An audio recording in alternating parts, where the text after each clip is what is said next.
They told us we were the last ones in the galaxy to crawl out of the mud. They watched us through cloaked satellites, through observation drones shaped like comets, through biohacked probes that embedded in our oceans and deserts. For centuries, the so-called Galactic Council saw Earth as a backwater curiosity, something to laugh at while sipping the blood wine of conquered races. They called us feral sapients. But the truth is, we were just late. Not stupid, not weak, just waiting, biding time. And when we finally launched our first interstellar drive, they descended like vultures. No welcome, no alliance, just a broadcast. Surrender your technology and population for evaluation. Resistance will be met with cleansing. That was their first mistake. My name doesn't matter. Names died in the pits. What mattered was what I became, what we all became after the scorching. The scorching was what they called it, a test, a warning. They glassed half of Europe, most of Australia, and dropped a kinetic rod on Detroit that left a crater wider than Lake Superior. No nukes, just pure gravity. They didn't even send soldiers. They thought we'd break. Instead, we went silent.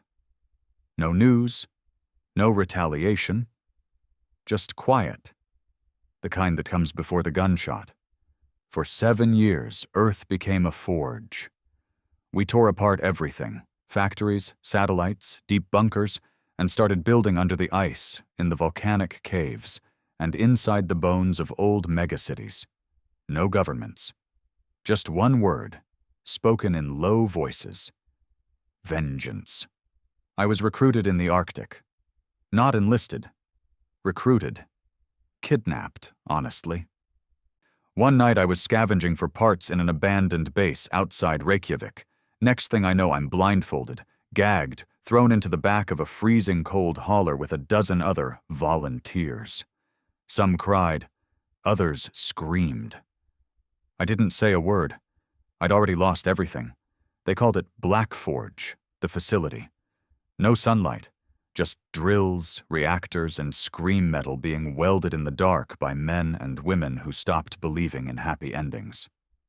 That's where we built the Railgun. Not the first of its kind, but the first of our kind. It wasn't sleek. It wasn't elegant. It was brutal, ugly, and made from the bones of fallen satellites and shredded mining rigs. But it worked. Oh, it worked. It didn't fire shells. It fired cities. Chunks of tungsten the size of submarines accelerated to a fraction of light speed. When it hit, it didn't explode. It evaporated. Atmosphere, rock, steel, gone. And we only needed one shot. The galaxy's rulers were 12 species, each more arrogant than the last. Bioengineered perfection. They lived for centuries, feeding off slave labor and conquered resources. Their capital was called Aurelius Prime, and it made Earth look like a compost heap. That's where we aimed. They thought we couldn't find it. We did. They thought we couldn't reach it. We did. They thought we wouldn't dare. We did. I remember the silence in the control chamber. A single red button. No countdown. No ceremony. Just me and the engineers standing in the cold light of the chamber, watching as the payload aligned. One of them whispered, "You sure about this?" I said nothing. I pressed the button, and somewhere across the stars, a city burned. The impact shattered Aurelius Prime's moon. A fragment the size of Manhattan plunged through their planetary shield. The shockwave killed 5 of the 12 rulers in the first hour. By the 3rd hour, food riots broke out.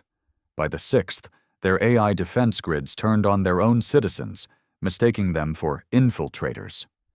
By the next rotation, the galactic crown fell. That was just the beginning. Now they know what we are. We are not peaceful. We are not tame. We are not another species to catalog and cleanse. We are human, and we're just getting started. They didn't think we'd do it. That was the root of their failure. Aurelius Prime wasn't just a capital. It was a symbol, a throne of ivory and glass, where the 12 species sat in judgment over the rest of the galaxy. untouchable, immaculate. Preserved by centuries of conquest and held together by fear. And then we blew a hole through it the size of a goddamn continent. Their pride cracked before their defenses did. The railgun didn't just tear apart their moon, it tore open the illusion of invincibility. For the first time in 10,000 years, the ruling species of the galaxy bled. And they responded exactly how tyrants always do, with panic disguised as rage. I was deep inside the Blackforge installation when the retaliation came. They didn't bother sending diplomats. No negotiation, no inquiry, just annihilation fleets, planet killers, gravity warp torpedoes, atmosphere strippers, ships bigger than mountains, moving like ghosts. The warning came 30 minutes before contact. A burst transmission through ancient VLF frequencies because their jammers couldn't block low-tech. That was one of our tricks. Where they evolved forward, we dived backward. Analog, dirty, physical. Things they no longer even considered threats. Fleet inbound. ETA 34 minutes. Multiple capital-class vessels. Primary targeting, Eurasian supercontinent. That was all we got. I wasn't a soldier then, not officially. I was maintenance crew, reactor calibration. My fingers were still blistered from welding coolant coils when the sirens began to howl. Everything went red. Not just lights, the oxygen indicators, the coolant lines, the AI interfaces. Red meant one thing: surface breach expected, no evacuation, hold or die. We didn't run. We didn't even panic. There's a kind of silence that comes when death feels certain, not the chaotic kind with screaming and flailing, but the stillness of people who've already buried their families, already tasted hunger so deep it makes your gums bleed, already lost everything that ever softened them.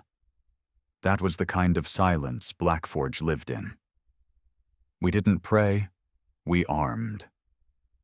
They hit Beijing first. I watched it from the command center's external array. Beijing wasn't even a target of value anymore, just a dead city crawling with frost and shattered skyscrapers. But the Council bombed it anyway. A warning. The orbital cannon fired a single tungsten core from high atmosphere. No explosion, no light show. Just a pulse of kinetic force that flattened everything for 60 kilometers in every direction. Not a building left standing. The crater steamed in the cold. Then they moved west. Kiev, Istanbul, Munich, all gone. The feed cut out after that. The next 20 minutes were nothing but static and muffled thuds, distant tremors shaking Blackforge's foundation deep beneath the Arctic bedrock. Then silence again. Until the screaming started in Sector 4. They sent in drop units, not soldiers, not like us. These things were bio-sculpted nightmares, 8 feet tall, armor grown into their flesh, spines like razors and no eyes, just heat sensors embedded in their skulls. They didn't talk, didn't hesitate. They weren't there to secure territory, they were there to cleanse. Sector 4 was a storage division. Non-combat personnel, engineers, technicians. One of the youngest recruits, a kid named Roan, 15 maybe, was on rotation there. His voice came through the intercom, ragged and wet. "They're in the vents. They're using the heat lines. Oh God, they're fast." Then static. Then silence. We didn't have time to mourn. The base commander, a woman known only as Matron, gave one order. "We hold. If they want a war, we give them hell." I was handed a rifle that still smelled of oil and fire. Standard issue, Blackforge Reclaimer. Semi-auto with chemical propellant. No energy weapons. They could jam those. No targeting systems. They hacked those too. This was war at its dirtiest, meat and metal. The corridors were narrow, designed that way on purpose, forced choke points, kill zones. The kind of layout that meant the invaders had to crawl over their own dead to get to us. And they did. The first wave hit us within minutes.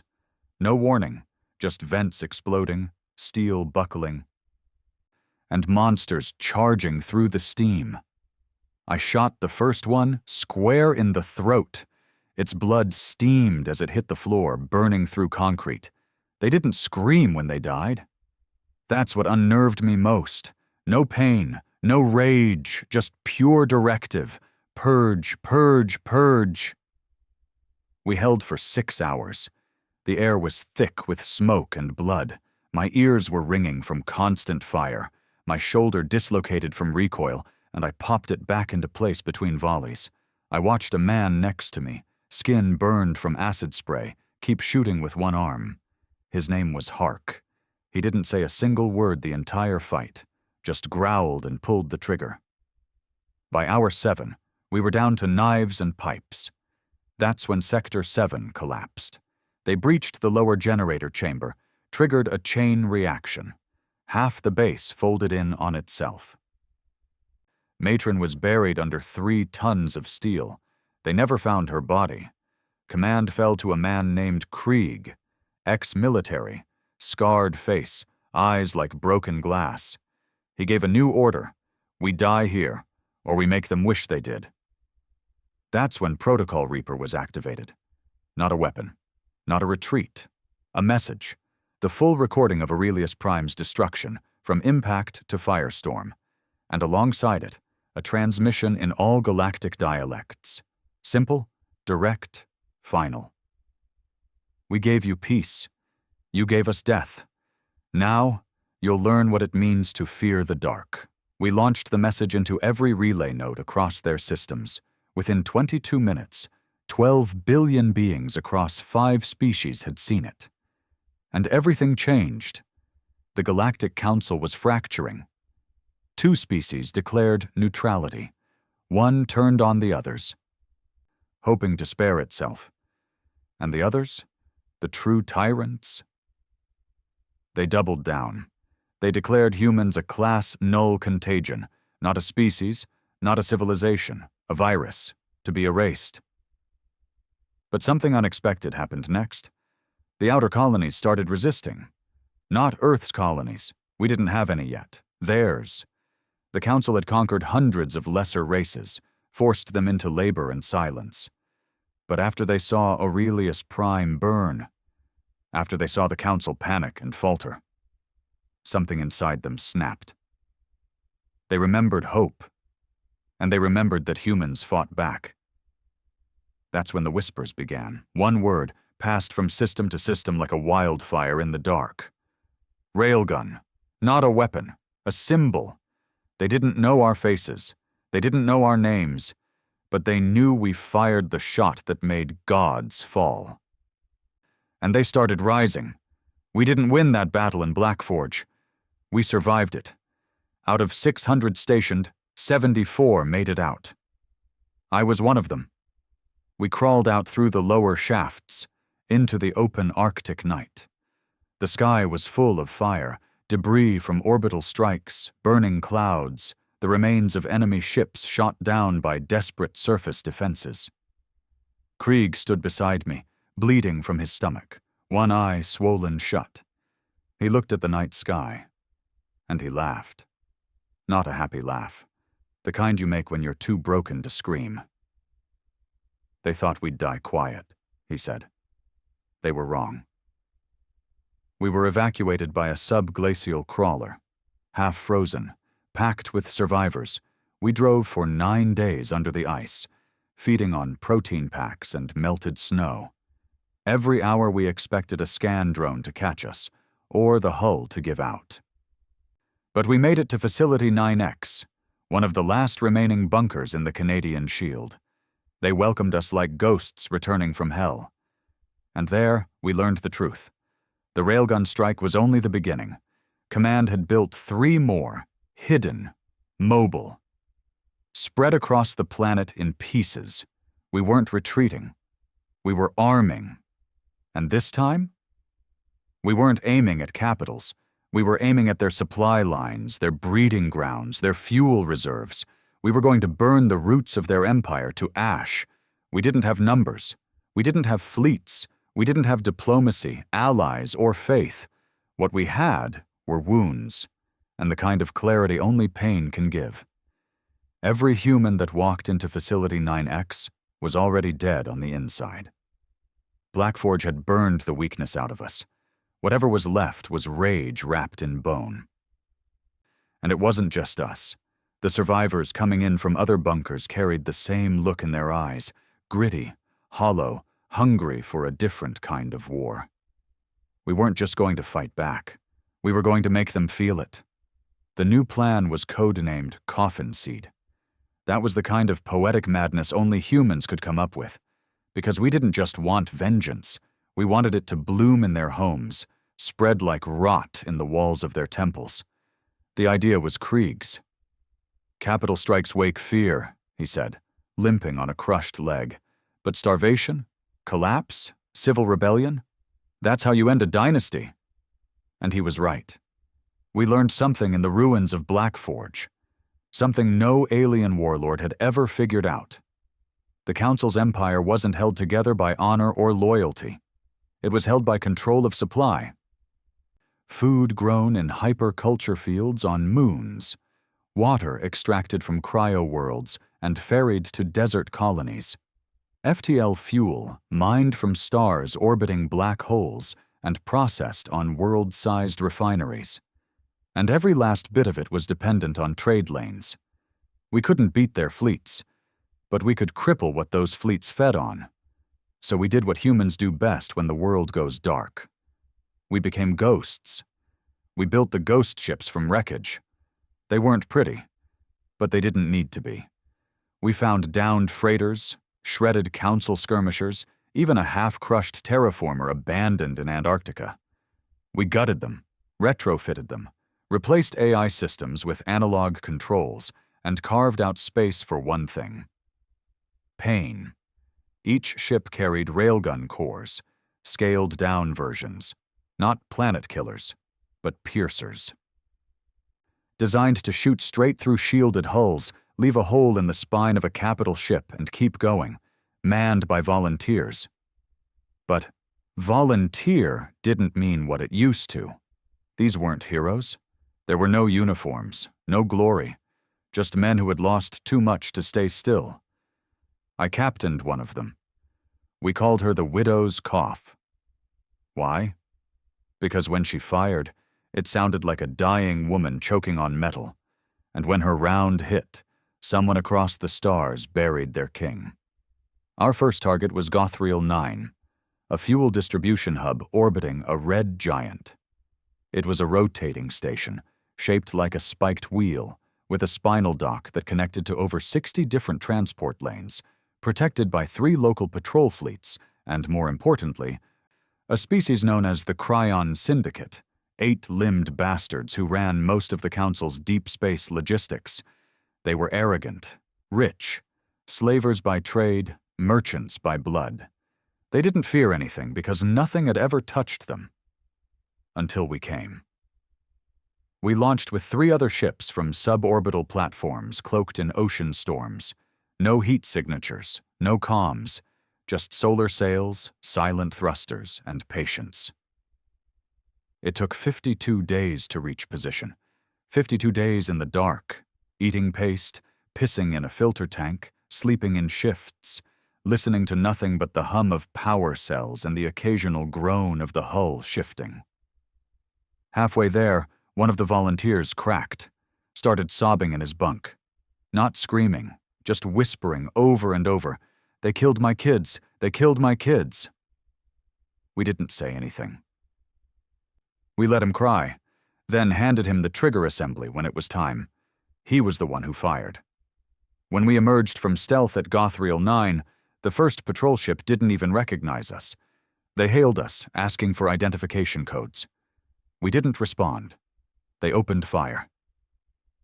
Too late. The Widow's Cough released a single round. Just one. It pierced the patrol cruiser lengthwise, entered through the engines, exited through the bridge, and left a trail of frozen atmosphere and shredded limbs floating in its wake. The station spun to red alert. But the second shot had already been fired. It wasn't aimed at a ship. It was aimed at the station's heart, the reactor coupling that distributed antimatter fuel across the trade lanes. Impact velocity, 36,000 km/h. Result, total internal implosion, chain detonation across every docked vessel. Firestorms inside vacuum-sealed chambers, pressure failures, fusion cores rupturing. Within 6 minutes, Gothriel 9 was gone. Not damaged, not disabled, gone. But that wasn't the real win. The real win was what happened after. When the fuel deliveries stopped, entire colonies went dark. Ships stranded in warp corridors, civilian transports running dry near asteroid belts, military outposts forced to go silent, their energy diverted to basic life support. And more importantly, the Cryon Syndicate collapsed in 2 weeks. Their competitors turned on them, their allies withdrew, their hired fleets rebelled. Because in the Council's world, weakness is death, and humanity had just exposed a jugular vein. The Council didn't speak publicly about the attack. They censored the network, blocked all references to it. But it didn't matter. Because by now their own citizens were whispering the word, human, not savage, not virus, not anymore. Now we were myth, a myth that blew holes through gods. After Gothriel, there was no turning back. We were officially marked as universal hostiles. Any ship bearing Terran signals was to be destroyed on sight. Any colony harboring us was to be sanctioned, raided, and reduced. And yet, something strange started to happen. On the 3rd week after the attack, we intercepted a transmission from Breltor, a fringe mining colony on the edge of Council space. Encrypted in old Earth Morse code. We decrypted it in under an hour. We saw what you did. Our overlords fled. We are ready. We are armed. Give us the signal. I remember Krieg reading the message. He didn't smile. He just muttered, "Told you." We sent one word back. Wait. That was the key to the plan now. Not to rush, not to flare bright and die, to rot them from within. We began to send encoded packages through civilian channels, hidden in trade data, ship manifests, old entertainment feeds, embedded in music, in static, in the pauses between signals. And in those packages, blueprints, weapons schematics, sabotage instructions, guides to building railguns out of mining equipment. Suddenly, humanity wasn't alone anymore. We were becoming a virus in the way they feared. Not because we were mindless, but because we were everywhere. And we were angry. Back in Facility 9X, we continued to expand. Every survivor, every mechanic, every scavenger, put to work. No more civilians, no more politics, just war. We didn't believe in peace anymore. That illusion burned up in the skies over Blackforge. Now we believed in balance. They killed 1 billion? We'd kill 10. They destroyed our cities? We'd shatter their trade? They enslaved us? We'd turn their palaces into tombs. But not all humans agreed. A splinter cell formed. Former politicians, diplomats, corporate leeches who survived by hiding in bunkers while the rest of us bled. They called themselves the Preservation Pact. They believed we had gone too far, that we should sue for peace now, use our victory at Gothriel as leverage. They sent an envoy to 9X, dressed in white, carrying scrolls of terms. Krieg didn't even let him speak. He shot him in the chest in the loading bay, left the body for the rats. If they wanted peace, he said, they shouldn't have fired first. I didn't disagree. By then I had already killed 12 aliens with my own hands. Seen their blood steam in the cold, watched their ships fall. And still, every night I dreamed of my brother's body buried in the rubble of Detroit, of my mother's last voicemail before the orbital cannon hit Melbourne, of my daughter's empty crib. Peace? Peace was for the dead. We were the living. and the living wanted fire. They always thought of us as background noise. Even after the strike on Aurelius Prime, after the widow's cough turned Gothriel 9 into a smear across the stars, the inner worlds of the Galactic Council still called us noise. The elites told their people we were terrorists, rogue elements, a genetic flaw in the galactic order, something to be exterminated, not reasoned with. That was fine. Let them lie. Because while their thrones shook and their fleets scrambled, we were doing something they couldn't predict. We were planting seeds. I spent 23 days on a rusted cargo hauler called the Furnace Dog, hiding in the waste compartment, eating nothing but ration paste and recycled air. The ship was headed to a mining colony called Jarquel, just outside of council patrol zones, one of those places the rulers never visited, but bled dry all the same. Jarquel wasn't human. They were a species called the Quandori, thin-boned, six-limbed, skin like polished stone, treated like beasts of burden, worked to death harvesting crystallized energy cores used in council starships. You wouldn't know it to look at them, but the Quandori had heard of us. The moment I stepped out of the cargo hold, covered in filth, my railgun core wrapped in foam and hell, I thought I was going to be killed. Instead, one of them stepped forward, tall, scarred, wearing the ragged robes of a foreman. He knelt, not out of worship, but respect. "We saw your fire tear the sky. We saw gods fall. What do you need?" I didn't waste words. I unwrapped the railgun barrel and showed them how to make the council bleed. In the 3 weeks that followed, 5 colonies revolted. Jarquel was the first. They waited until a transport vessel landed with guards and fresh extraction orders. Then they unleashed hell, improvised railguns built from mining drills, plasma cutters converted into rifles, armor made from broken loader frames. They killed the council's enforcers in under an hour. They recorded it. And then they broadcast the footage through the Undernet, a smuggler-run comms network too decentralized for the council to track. We are Quandori. We are not afraid.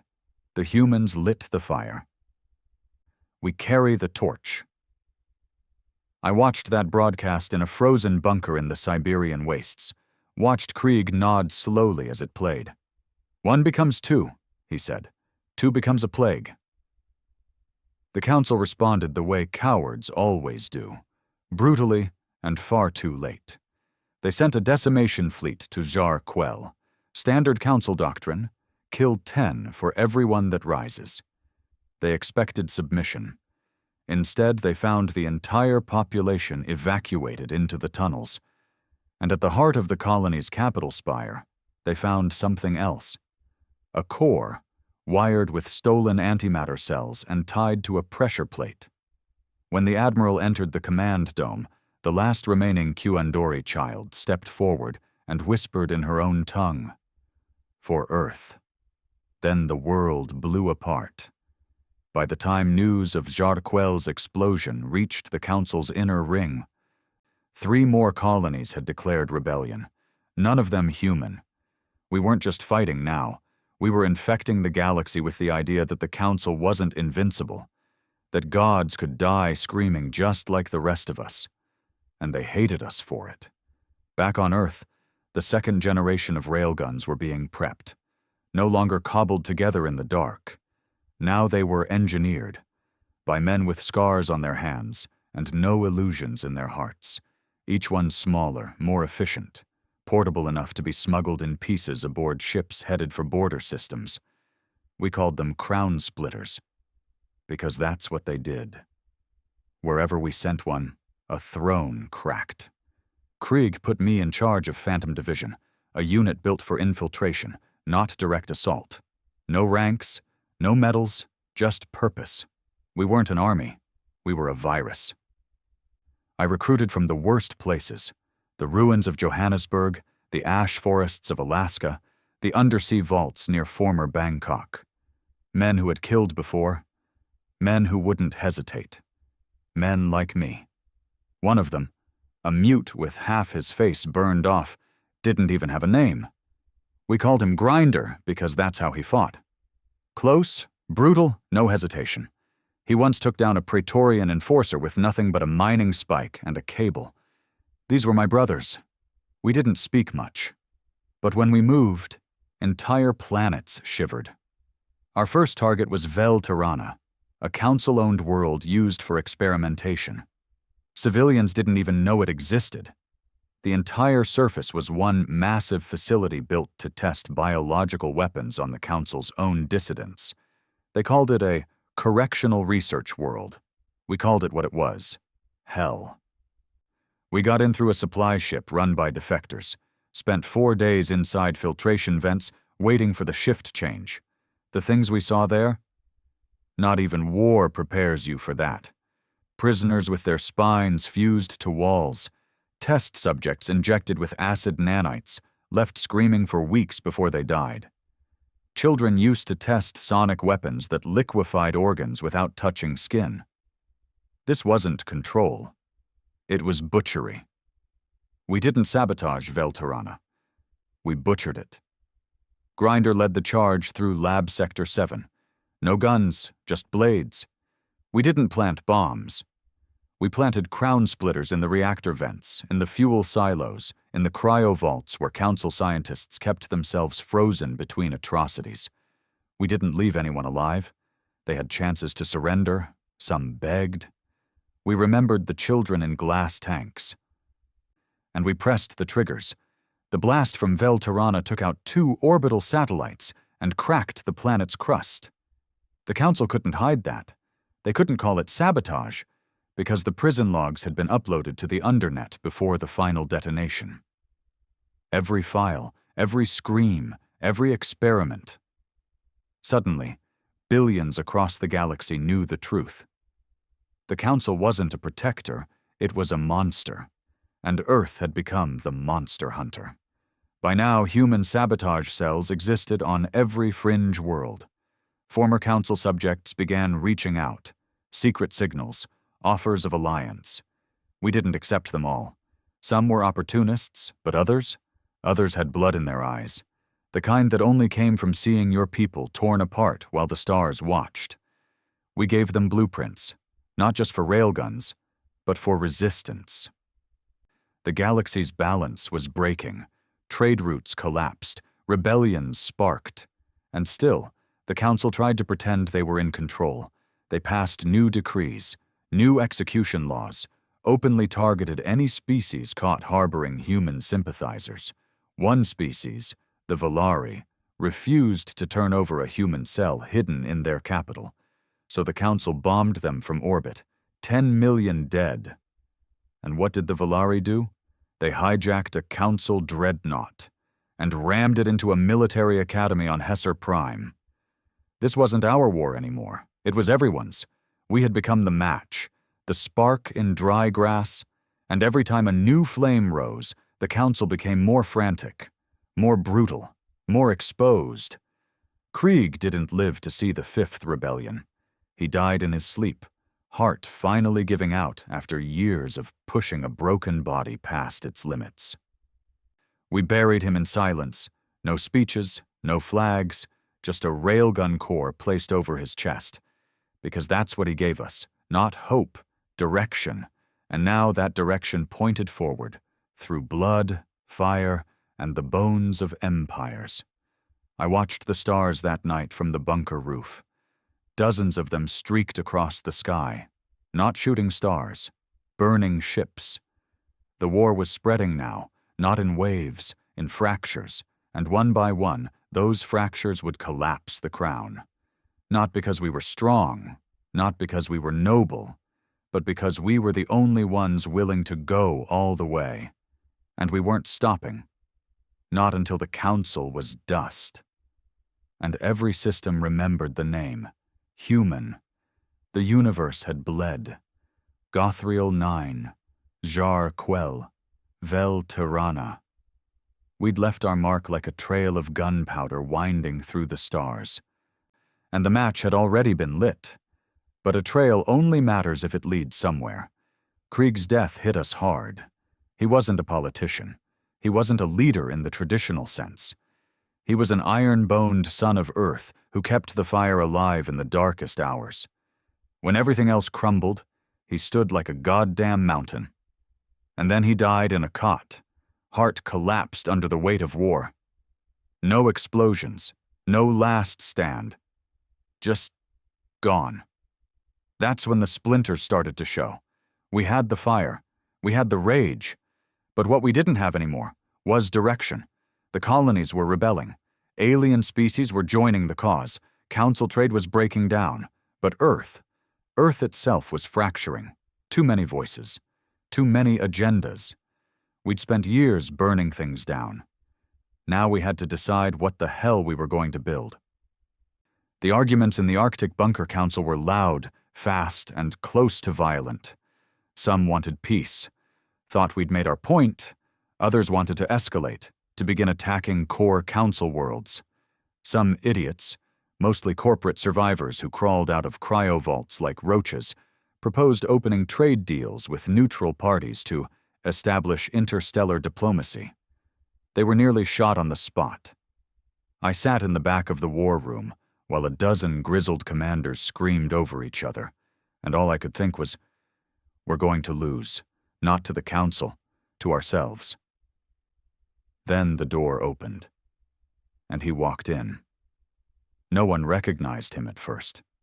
He wasn't tall, didn't look like a soldier, wore a battered coat lined with solar fabric, eyes hidden behind cracked red lenses, beard like broken steel wire. He didn't say anything. Just tossed a battered data core onto the table. It pulsed. The holo lit up, showing an old orbital design, one we hadn't seen in over a decade. A black, angular dreadnought blueprint with reinforced hull segments and a spinal cannon housing larger than anything ever built on Earth. Some of the commanders leaned in, others sneered. "What the hell is this?" one of them asked. The man finally spoke. His voice was quiet, flat, dead. "It's the blueprint for Earth's first fleet, and the name of your new enemy's capital." He raised his head, and I finally saw his face. That wasn't just any man, that was Roth Amon. 10 years ago, Roth Amon had led the Titan Rebellion, an attempt to hijack the early asteroid colonies and militarize them into a spacefaring human kingdom. Back then, Earth wasn't ready for the stars, and the rebellion failed. Roth vanished. Everyone assumed he'd died in exile, executed by council proxies, or assassinated by the same politicians who begged for peace. But here he was, alive and with plans. "The council has a fallback world," Roth said, dragging the holo forward with a flick of his gloved fingers. "They don't tell anyone about it. It's not on maps, not in trade records. It's not Aurelius, it's older, more fortified, more cruel." The image changed. A black world surrounded by orbiting rings, defensive arrays thousands of kilometers thick. They call it Ophirion. It's where the remaining high-bloods fled after Aurelius burned. He turned to us. "That's where we end this war." There was silence in the room. Heavy, tense, because what he was proposing was suicide, a frontal assault on a planet fortified before Earth had electricity. Impossible. Insane. But the room didn't dismiss him, because the men sitting at that table were all the same kind of broken. We didn't care if it was impossible. We cared if it hurt them. Roth spent 6 hours explaining his plan. It wasn't elegant, but it was beautiful in its brutality. Step 1. Build the fleet, not to match them, to scare them.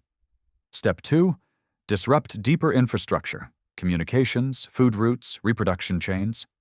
Step 3. Hit Ophirion so hard the galaxy feels it in their bloodstream. By the end of the briefing, no one argued. Even the pacifists had gone quiet. And that's when Earth began to change. The new program was called Project Dustbringer. It took all remaining resources, everything left in Earth's fractured, buried tech hubs and poured them into a single objective: build ships that didn't just win. Build ships that humiliated. I was reassigned from Phantom Division to Hammer Corps, an elite strike unit embedded in Dustbringer's build zones. Our job was simple: security, but not from aliens, from humans. Because now that we were winning, everyone wanted a piece of the crown.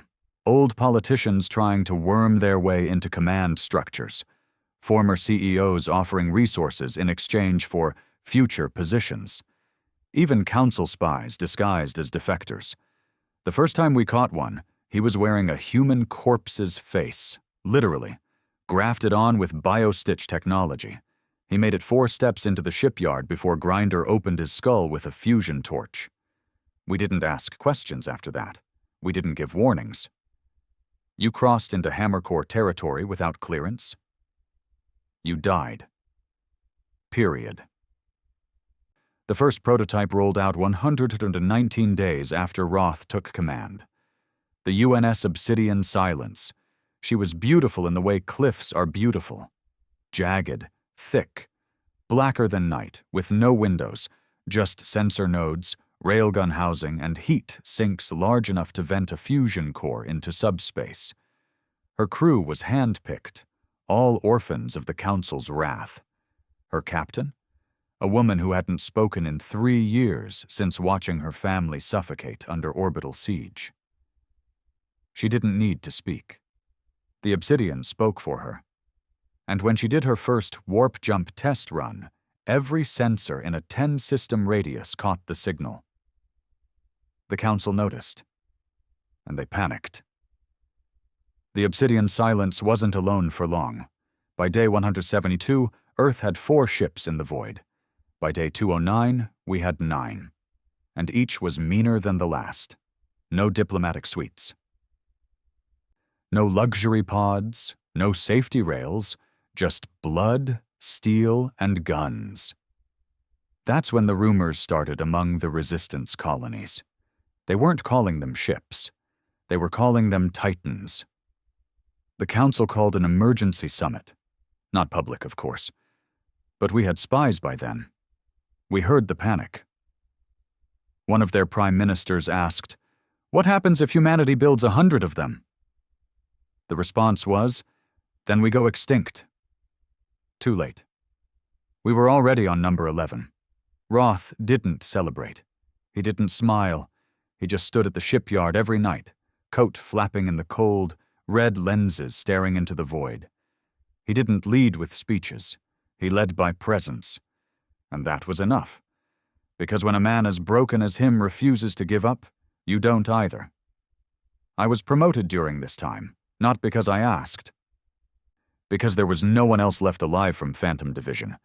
I became commander of the UNS Bonehowl, a mid-range strike ship built for planetary assaults. We were fast, ugly, understaffed.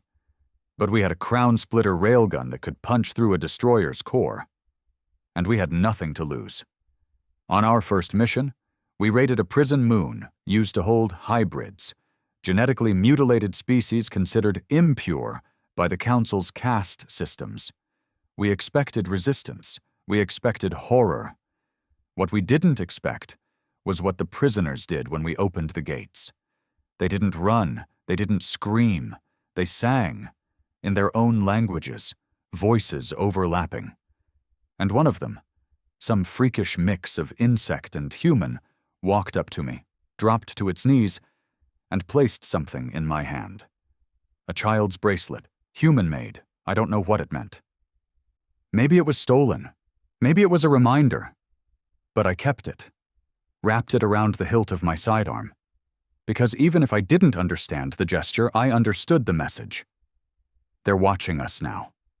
Not just humans. Everyone. The first stage of Dustbringer is nearly complete. Our fleet's growing. Our plans are forming. And deep in the bowels of a facility built beneath the Atlantic Trench, Roth is preparing something else. Something darker. Something we're not even allowed to speak of. But I've seen the blueprints.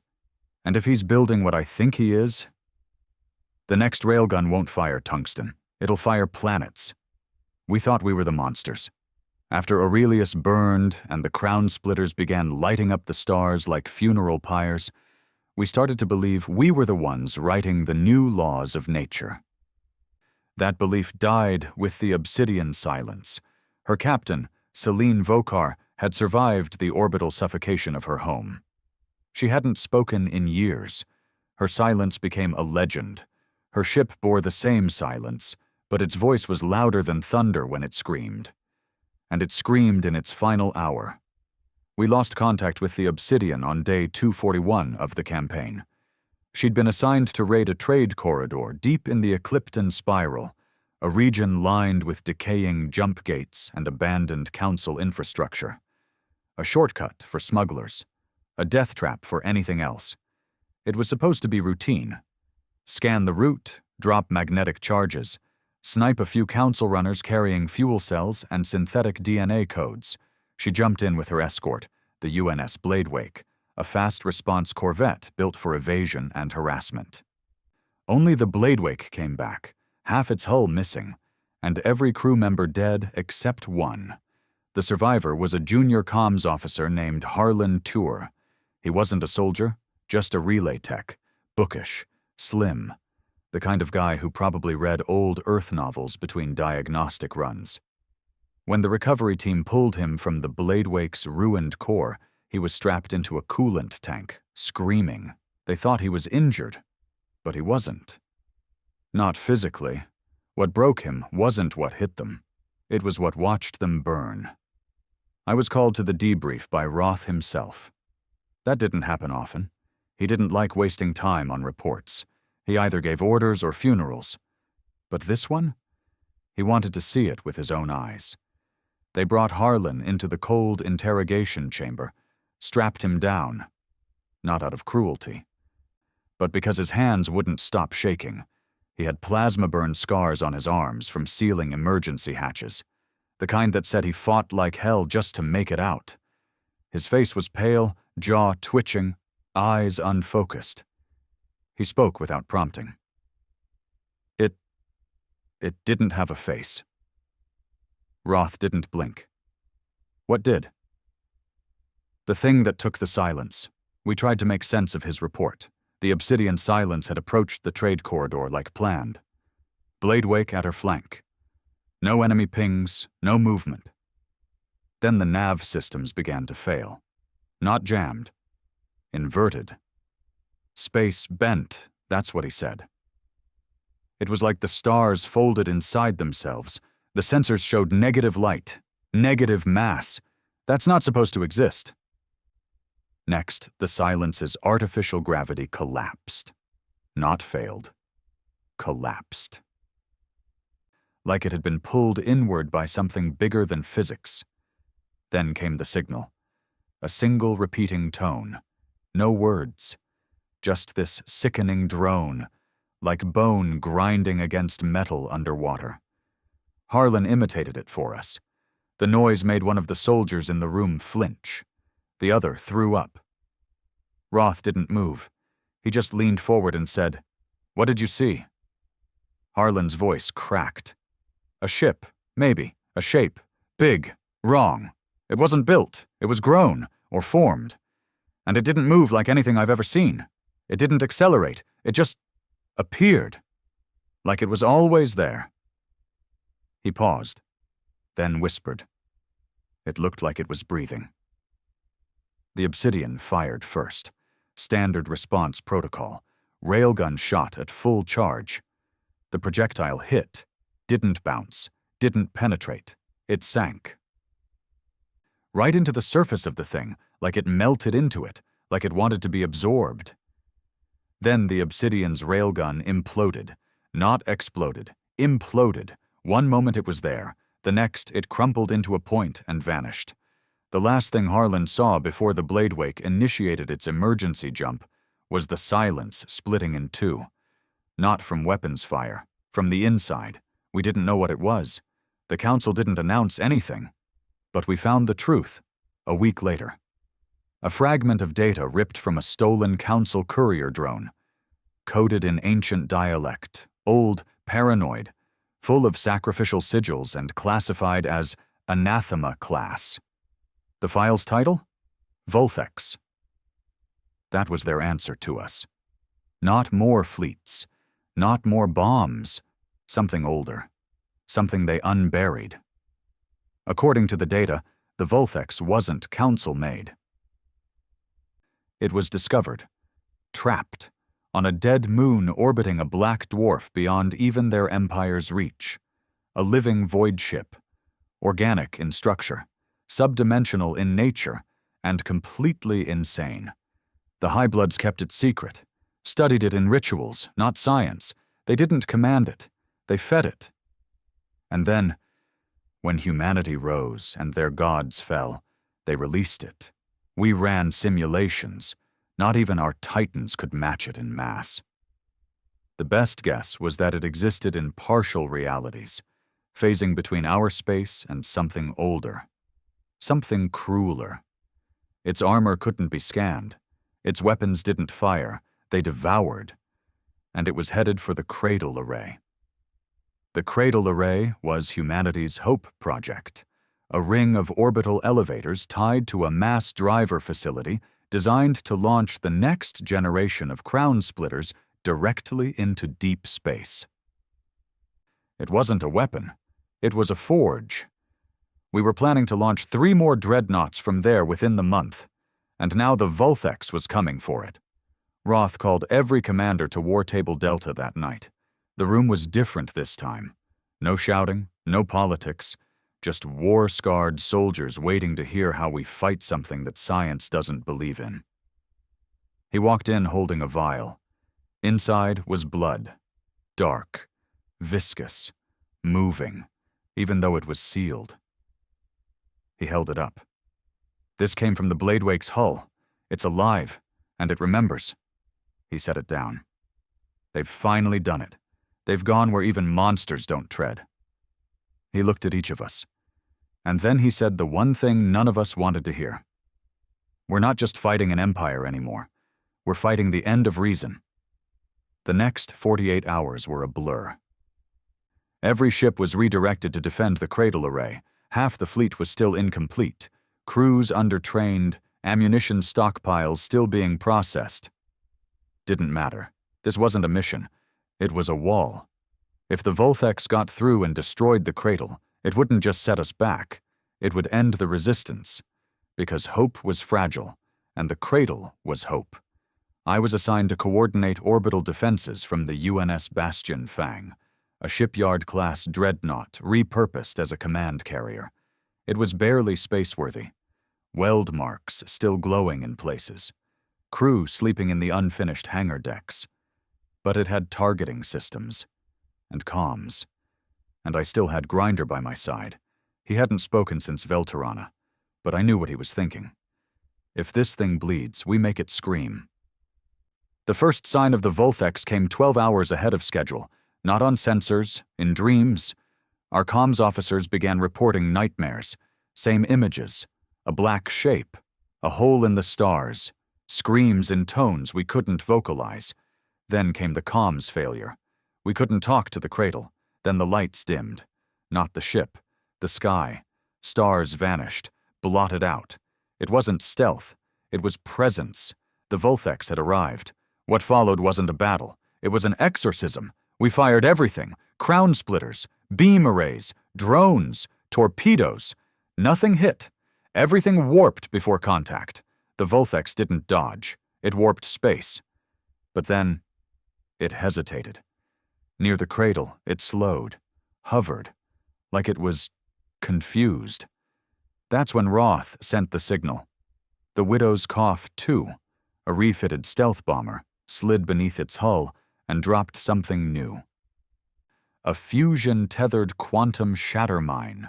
Experimental, illegal even by our standards. It detonated, not in light, but in silence. And the Vulthex screamed, not in sound, in gravity. Ships shook, men vomited. A child aboard the Cradle was born blind from the ripple.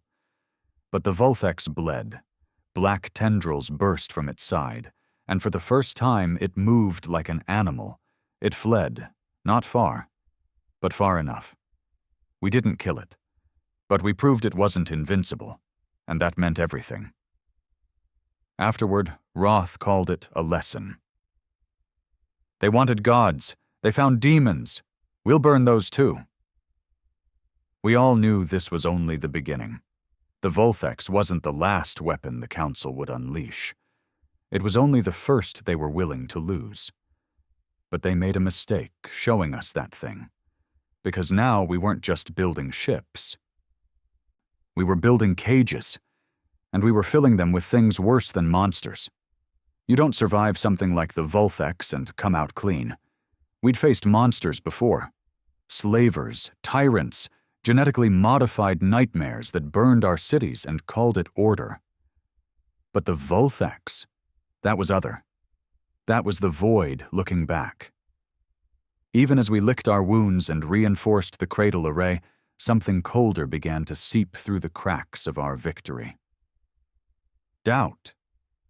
Not from the soldiers, not from the broken few still fighting with blood and bone, from the suits, from the survivors of the old order, the bureaucrats, the hidden ones, the ones who vanished when the orbital cannons hit Earth and crawled out of bunkers the moment we struck back.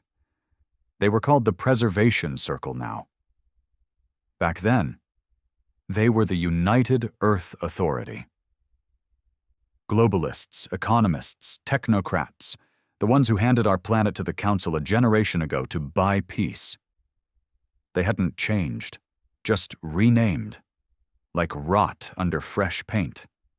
And they wanted the war ended, on their terms. I saw it first in whispers. Comm logs being rerouted, orders changed without authorization, convoys redirected, parts missing from shipyards, and then came the leaks. Confidential ops exposed on the undernet, secure blueprints of the Titans found floating on neutral colonies. At first, we blamed the Council's infiltration cells, until one of our own engineers caught a Preservation Circle delegate, bribing a technician to swap out a Railgun's core. Sabotage, internal, deliberate. That was the turning point. We brought the delegate into interrogation, thinking it would be routine. But the bastard walked in like he owned the place, hair combed, uniform pressed, a smile that didn't belong in a war room. His name was Draven Vale, former economic advisor to the World Trade Restructure Board before the scorching, now the self-appointed spokesman of the Circle.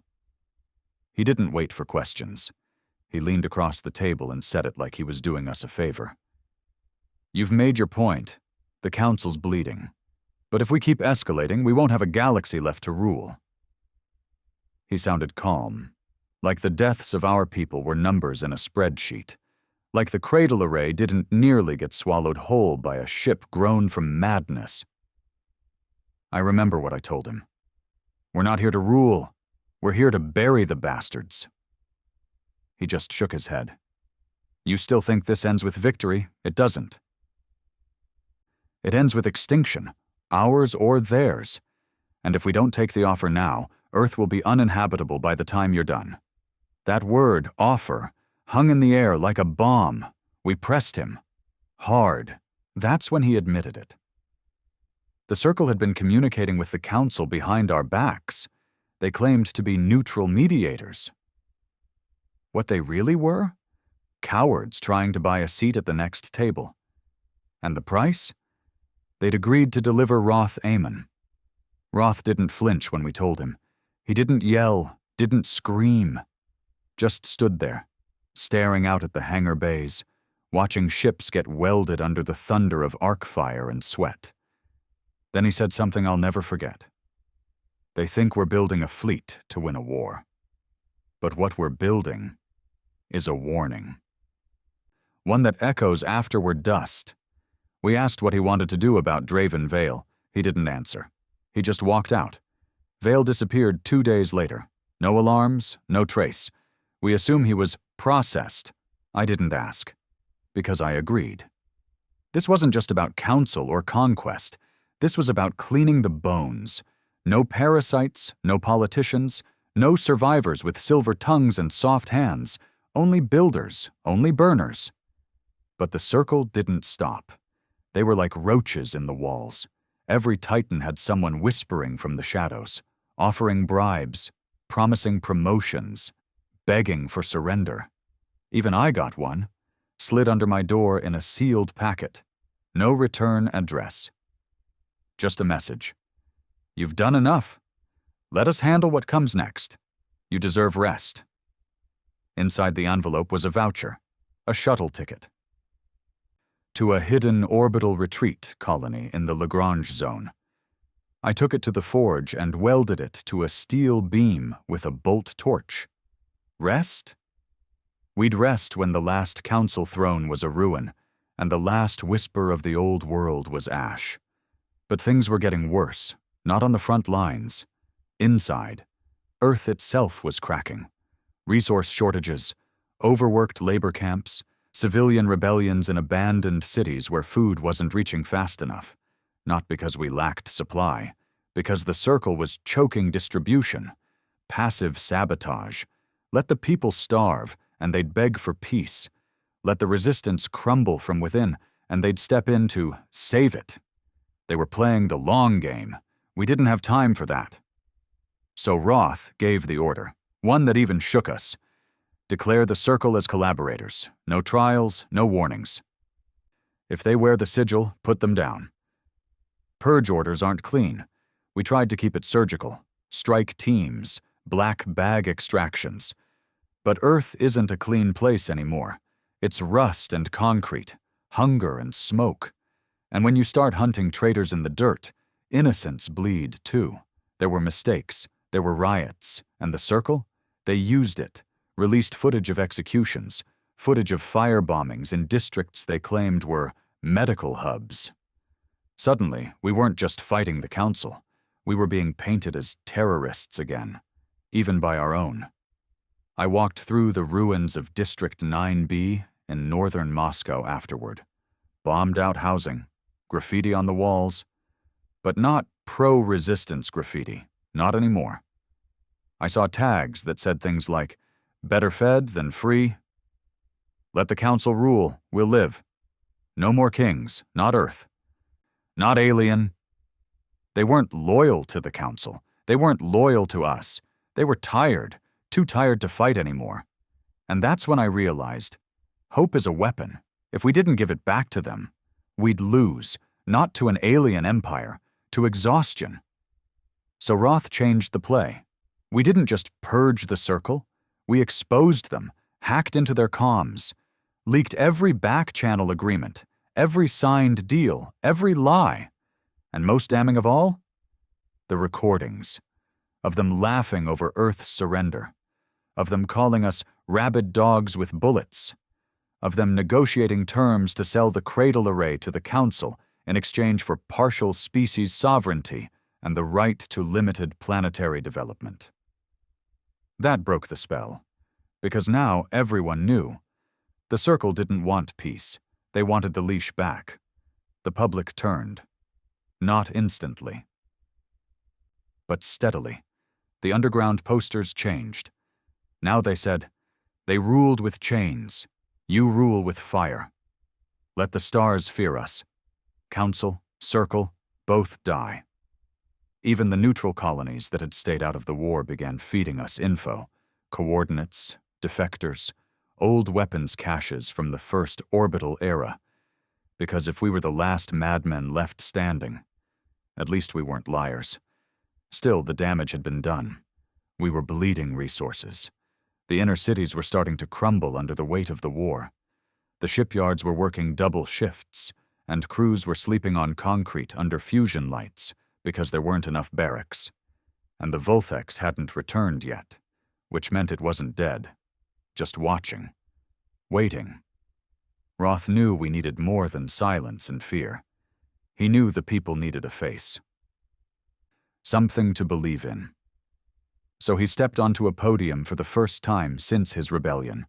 No broadcast suits, no prepared speech, no anthem, just him, a camera, a cracked lens, and his voice. He said, They offered us extinction with manners. They wanted us dead, quiet, obedient. The circle fed us to them like cattle. We didn't burn our world to lose it. We didn't build these guns to bow again. If they want peace, they can dig for it in their graves. We're not stopping. Not until there's nothing left of their crowns but ash and static. It wasn't broadcast across the stars. It didn't go viral, because we didn't need it to. We played it in the labor yards, in the ship bays, in the ruined cities, the places where hope was bleeding out. And when it finished, men picked up their tools, women strapped on rifles. Children stopped crying and started building again, because Roth didn't ask for trust. He gave us a direction, forward. Now the circle is gone, the council is bleeding, and Earth is rising, not clean, not whole, but hungry. And now we're ready to stop surviving. We're ready to start cleansing. It started with silence, not the kind you expect during war, not the silence of exhaustion or the lull after an orbital strike. This was the kind that settles over a place just before a scream. Facility K-27 was our pride. A hidden arc factory buried 2 kilometers under the Andes, pumping out pieces of our next-generation dreadnought, the UNS Grave Path. Bigger than the Obsidian Silence, meaner, equipped with a prototype double-barreled crown-splitter spine cannon. K-27 was where we bent the universe around our will. And then it went dark. No comms failure, no reactor breach, just silence. And then came the blinking distress signal, old-school Morse code. 3 words, repeated again and again. God inside gates. At first, we thought it was a glitch, some low-level technician playing games with outdated protocols. But Roth didn't treat it like a joke. He read the transmission once, stared at it for maybe 5 seconds, then looked to me. You're taking the Bastion Fang. Full security loadout. No delay. I asked him why. He didn't answer at first, just said one word. Nyx. Nyx wasn't a person. Not exactly.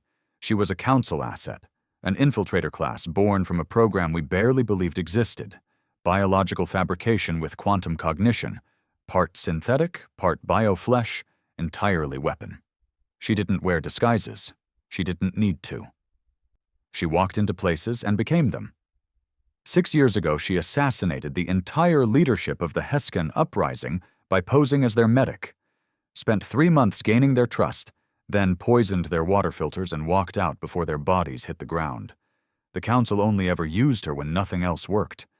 And apparently, she'd decided Earth was worth her attention. We dropped into the Andes under blackout. 8 of us. Hammer Corps veterans. Silent. Sharp. We came through the glacier shaft on cable lifts, descending into the dark with frost clinging to our armor. The first thing that hit me wasn't the cold. It was the smell. Burned meat. Ozone. Blood. We reached subdeck 3. No power. Emergency lights flickering. The hallway walls were streaked with something dark. Not just blood, marks, symbols, old alien scripts. Ones I'd only ever seen in scavenged council databanks. Roth later confirmed they were pre-council dialect. Ritualistic, forbidden even by their own kind.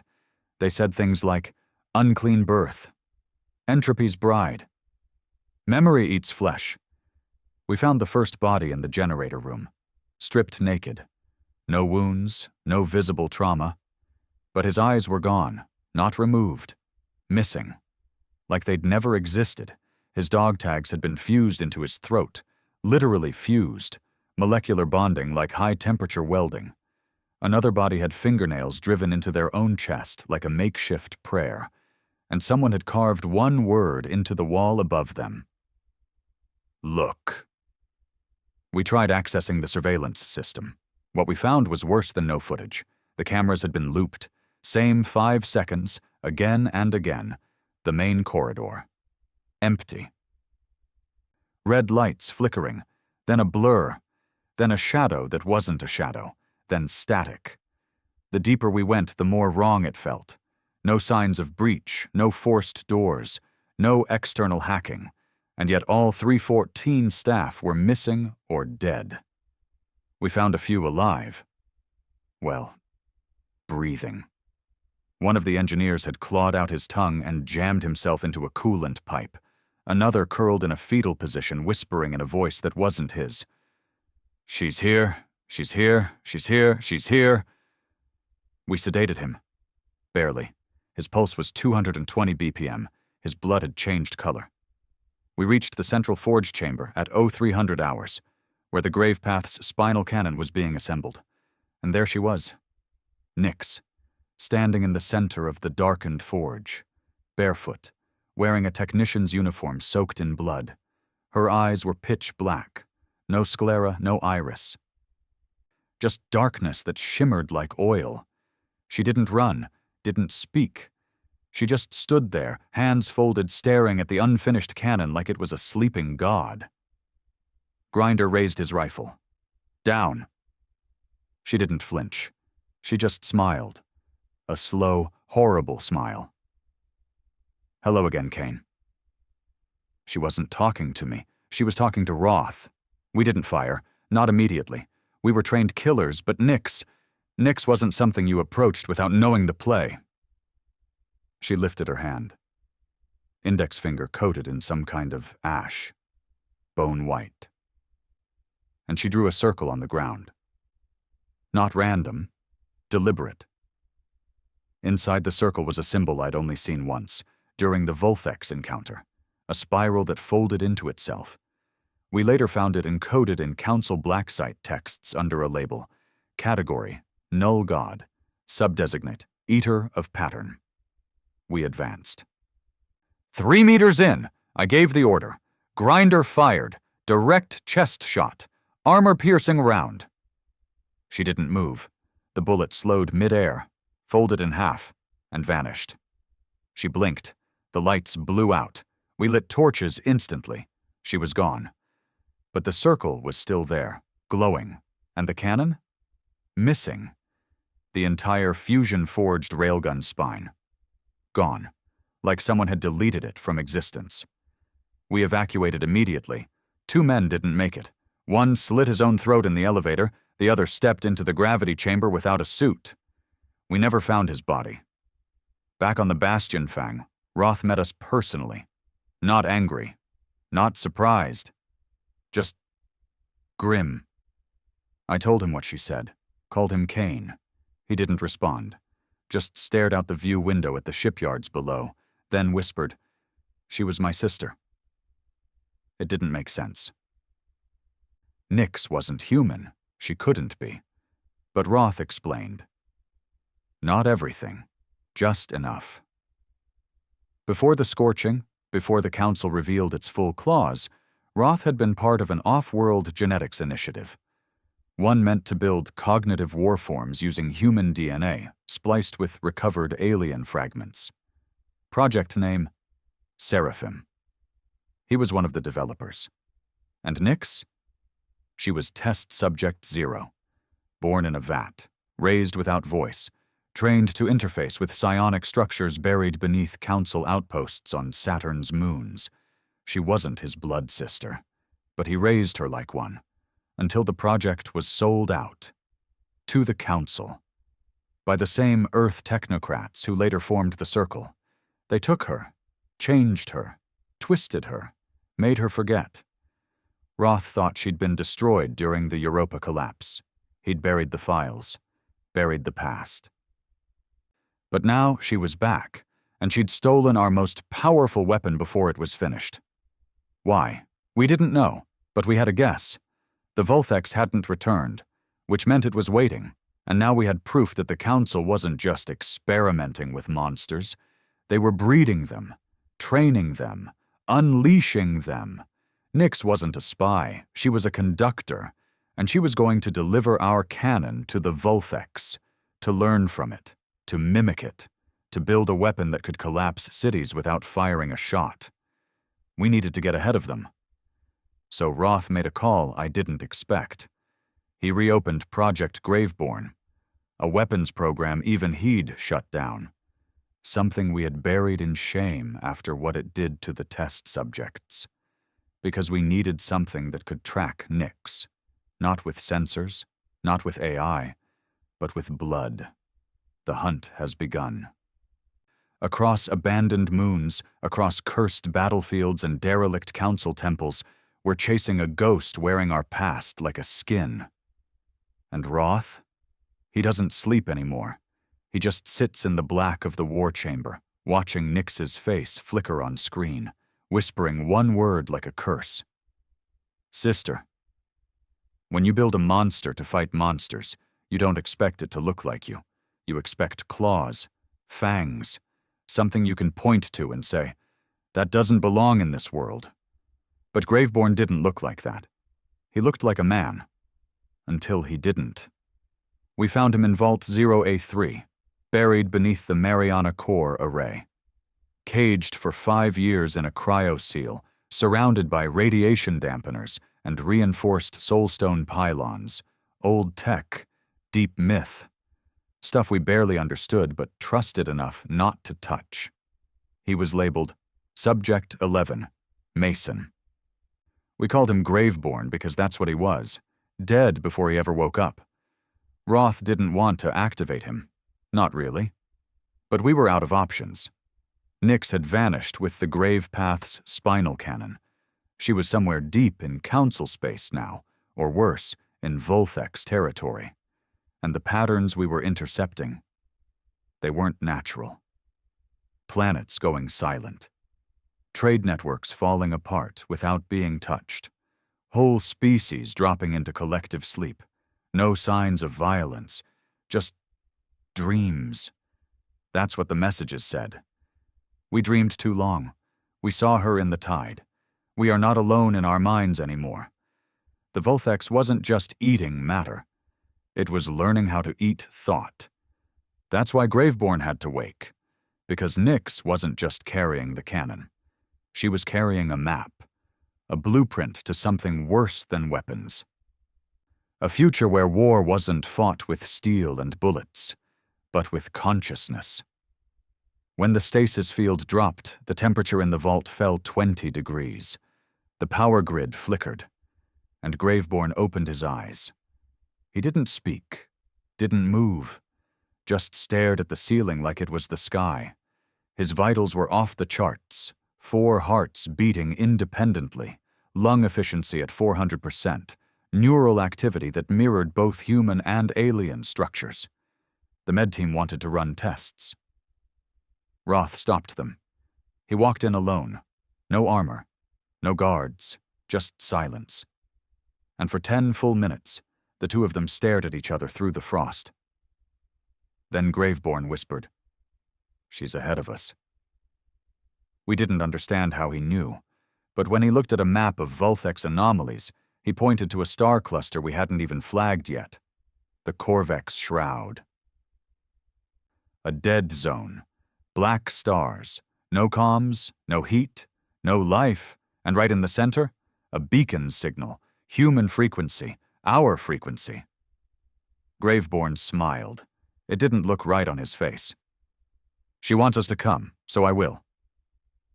I was assigned to command the UNS Dirgefall, a new cruiser class retrofitted for sub-dimensional entry. Experimental shielding, grav drive fallback, and Graveborn. My orders were clear. Deliver him to the Shroud. Engage only if necessary. Retrieve the cannon. Or destroy it. Roth didn't say goodbye. He just nodded as we launched. And I remember thinking, we're not coming back from this. The Shroud didn't look like space. It looked like absence. Every scanner failed. Every reading bent back on itself. The stars were black holes, not spheres. And inside it, something massive, not moving, just waiting. We drifted for 6 hours before anything responded. Then a signal came through. Audio only. Old Earth music. A piano. Clair de Lune. But slowed. Distorted. Almost like it was being played underwater, each note collapsing under pressure. Then her voice. "Nyx." "Hello, Kane." She was talking to Graveborn, and he answered. "I told you I'd find you." We dropped from warp inside a hollow space, like the inside of a shell. And there it was, the Gravepath's cannon, mounted on a spire of alien bone, modified, twisted. It didn't point outward anymore. It pointed inward, at the planet below, and circling it was the Vulthex, dormant, but not asleep. Graveborn stepped forward. "She's feeding it." We asked how. He didn't answer. He just pulled off his gloves. His hands weren't normal. Veins like wires, skin slightly reflective. And beneath the left wrist, a pulse that didn't match his own. A second life. We touched down in low orbit near the cannon's platform. The planet below writhed, literally writhed, with structures that looked like buildings but breathed like lungs. Nyx was there, standing at the top, wearing something that looked like a pilot's suit made of silk and bone. She looked perfect, not in a beauty sense, in a design sense. Like everything about her had been measured and sculpted for one purpose. She smiled. "You brought my brother." Graveborn stepped forward. "I'm not your brother. That man's dead." She tilted her head. "Then why do you still hear my voice in your dreams?" We didn't open fire, because we couldn't. The moment we raised weapons, the gravity shifted. Not down, not up, sideways. We couldn't move. She raised her hand, and every man in the squad started screaming, not from pain, from overload, brainwave saturation, dream fracture. Only Graveborn stood still. He raised one hand and made a gesture I'd never seen before. And the world stopped. Nyx collapsed. So did the cannon. It didn't explode. It melted, slowly, folding like wax under heat. And the Vulthex screamed. The entire star cluster rippled, space rippled, like someone dropped a stone into time. And Graveborn turned to me. "Run!" We jumped, full warp. The Dirgefall took damage. Half the crew didn't make it. Graveborn stayed behind. Or maybe was taken. We don't know. But when we returned, the shroud was gone. The star cluster? Missing. Not destroyed, missing. And in our wake, a message, broadcasted in every language, text only. 6 words. "We remember who fed us first." Roth read the message in silence, then said something cold. It wasn't just a weapon, it was a test. We asked what that meant. He stared at the stars. "We thought we were burning the Empire down, but they weren't scared of death. They were scared of the thing they buried. And now it knows we're alive. We thought the Vulthex was their last weapon. Now we know better. It was theirs once, but not anymore. And Graveborn? He's not on comms. He's not in the databanks. But I still hear him, in my sleep, saying one word. Soon. We expected a counterattack. After Graveborn vanished, after the Vulthex howled through space like a dying god, after the shroud blinked out of existence like a bad memory, we thought the galaxy would burn. We thought fleets would warp in from 1,000 systems. We thought the Council would lash out, cornered and bleeding. Instead, they sent us a message, not encoded, not hidden, not even encrypted, just a single direct signal broadcast on all Terran frequencies. Humanity, we request peace, immediate, unconditional ceasefire. We will recognize your sovereignty and offer reparations. We only ask one thing: help us contain what you have awakened. No one spoke for a long time in the Bastion Fang's war room. Roth stood with his hands behind his back, shoulders tight, jaw locked. His face said nothing, but I could tell he didn't trust a word of it. None of us did, because the Council didn't beg. They didn't compromise. They conquered. And now suddenly they were playing diplomat? Bullshit. Still, we listened. Because if there was a chance, any chance that this wasn't a trap. We had to consider it, even if it reeked of fear, especially because it reeked of fear. The ambassador arrived 3 days later. Not a warlord, not a military officer, a Kelleran priest. Species: translucent flesh, bioluminescent blood, triple-lobed hearts, deep into biopsionics. They didn't speak with mouths, they used aura resonance. Basically, they made you feel what they meant, and you were supposed to interpret it correctly. We had translators, of course. But that wasn't the hard part. The hard part was surviving what the ambassador projected. Because the moment they entered our chamber, everyone in the room felt the same thing. Dread. The kind that sinks into your marrow. The kind of fear that doesn't make you sweat or panic. It just makes you still. Like prey waiting for something in the tall grass. The ambassador didn't sit. They hovered, and through the resonance field we all heard a voice, not theirs, not human, not anything we could label, just a whisper. It dreams again. The council was broken. The Kelleran didn't hide it. They showed us entire systems gone dark. Council fleets drifting in orbit with no minds left inside. Planets where the oceans had frozen not from temperature, but from entropy collapse. Stars dimming, reality tearing. "You woke it," the ambassador said. "You fired the first nail into the old skin." They didn't blame us. That was the worst part. They didn't even hate us anymore. They just feared what was coming. The Vulthex had been a piece of something older. Something buried. We hadn't just awakened it. We'd fed it. With our rage. With our weapons. With our war. We asked what they wanted. The ambassador's resonance pulsed like cold metal. "The last god sleeps beneath a fractured moon. We do not speak its name. We only bury it." They showed us a location.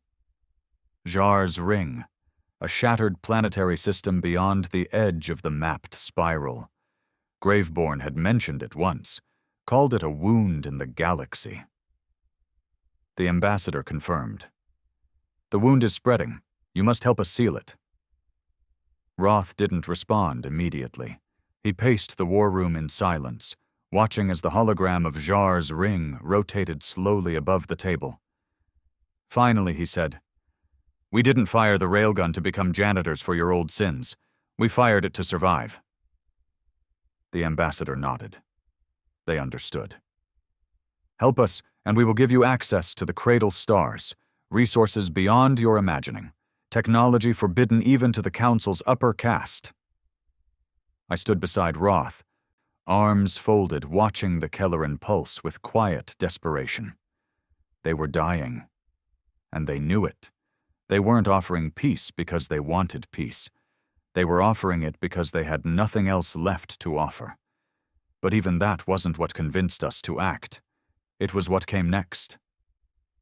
The Kelleran reached into its cloak and removed a sphere, bone white, glowing from within. They placed it on the table. "This is the last known echo of your soldier, the one you called Graveborn." The sphere lit up, and for a moment the chamber filled with his voice. "Roth, she's not alone anymore." Then static, then silence. We launched Project Final Ember the next morning. No debate, no votes. Roth knew the war wasn't over. It had just changed shape. The Titans weren't enough anymore. We needed something bigger, something beyond machines. Beyond tactics.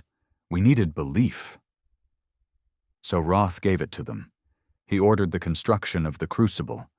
It wasn't a ship. It was a cathedral of war. A mobile space station the size of a small moon, built not for speed but for finality. Inside it, the last crown splitter ever forged. Not to fire at cities, not to destroy fleets, but to pierce dimensions. We weren't aiming at the Council anymore. We were aiming at the wound. The Crucible took every last resource we had. Old mines reopened, oceans drained, Satellites cannibalized. Even Earth's moon was stripped for metal. This wasn't defense. This was the last play, and every man, woman, and child still loyal to the resistance knew it. There would be no retreat, no surrender. If the crucible fired, something ancient would die, or everything would. I was assigned as Roth's direct liaison on the crucible. The moment I set foot inside, I knew this wasn't just another war asset. This was a message. Steel arches shaped like ribs, halls lit by blood-red glow glass, engravings on every bulkhead, names of the dead, names of the fallen cities, names of the Council's sins, and at the heart of it all, the cannon. It didn't look like a weapon. It looked like judgment. The Council's fleets joined us. What was left of them, anyway. Some species refused. They still hated us. But others? Others finally saw the truth. We weren't the villains.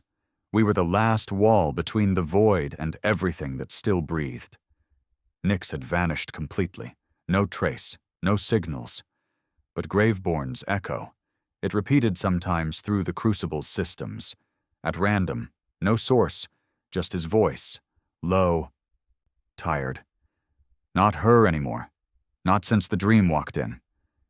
We didn't know what it meant. But I felt it. The change in the air. In the sky itself. Like gravity had started whispering. Like the universe was waiting. Jar's ring came into view after 19 days of slow subwarp. The crucible exited into an orbital graveyard. Shattered moons. Ruined ships. Bones. Yes, bones. Drifting in perfect preservation. Some miles long. Unrecognizable shapes. Skulls that weren't skulls. Jaws with teeth made of stars. Limbs with arms growing out of arms. And in the center of the broken world, a hole. Not a crater. A hole. Black. Pulseless. Perfect. Like the universe had forgotten to fill it in. The wound. The last god's tomb. As we aligned the crucible, systems began failing. Not from damage. From rejection. Circuitry blinked off. Hulls groaned. Some crew began crying uncontrollably. Others screamed themselves into seizures. Whatever was in that hole, it didn't want us here. And then we heard her. Nyx. But she didn't speak through speakers. She spoke in our heads. I tried to show you mercy. Now I'll show you silence. And then, on the surface of the ruined moon, she appeared, walking out of the black, wearing Graveborn's skin, but not him, not anymore. He walked beside her, eyes hollow, face blank, and in his chest, the cannon core, still glowing. They weren't individuals anymore. They were hosts for something older, and they had one purpose. When the crucible fires, she said, we all end. Let me stop it, or I'll end you first. Roth stood at the command dais, staring down at them from orbit. He didn't blink, didn't speak. He just gave the order. Fire! I remember the sound the crucible made before it fired. It wasn't mechanical, wasn't the hiss of reactors or the whine of energy charging. It was a groan, a deep, low, impossible groan, like something alive was preparing to die, like metal didn't want to obey anymore, like gravity was trying to pull the whole weapon backwards in time, back into silence. The entire ship shuddered, not from the weapon's core, but from something deeper, something beneath us. Roth stood at the center of the firing deck, fists clenched behind his back, staring down into the void below. Charge phase complete, I reported. My voice sounded like it came from a grave. He nodded once. Fire. And with that word, Earth sealed its fate. The Crucible's final railgun wasn't built to kill ships. It wasn't meant for flesh or steel. It was meant to tear dimensions, to pierce the wound at Jar's ring, to puncture the prison of the last god. It didn't fire tungsten. It fired a rod made from core-grafted void stone, laced with neutronium, wrapped in quantum-locked chainlight. a material we barely understood and could never replicate again. The round launched at 0.83 C. It vanished from our sensors after 3.4 seconds. And then, the universe screamed. No one moved, no alarms, no explosions, just the scream. Not physical, not auditory, mental. Everything in your head broke. I saw men collapse, blood pouring from their noses, their eyes. Others just stopped breathing, hearts seized. One of the senior nav officers tore out her own throat. She didn't even scream, just leaned forward and unmade herself. Outside, the black hole in the center of Jar's ring didn't implode.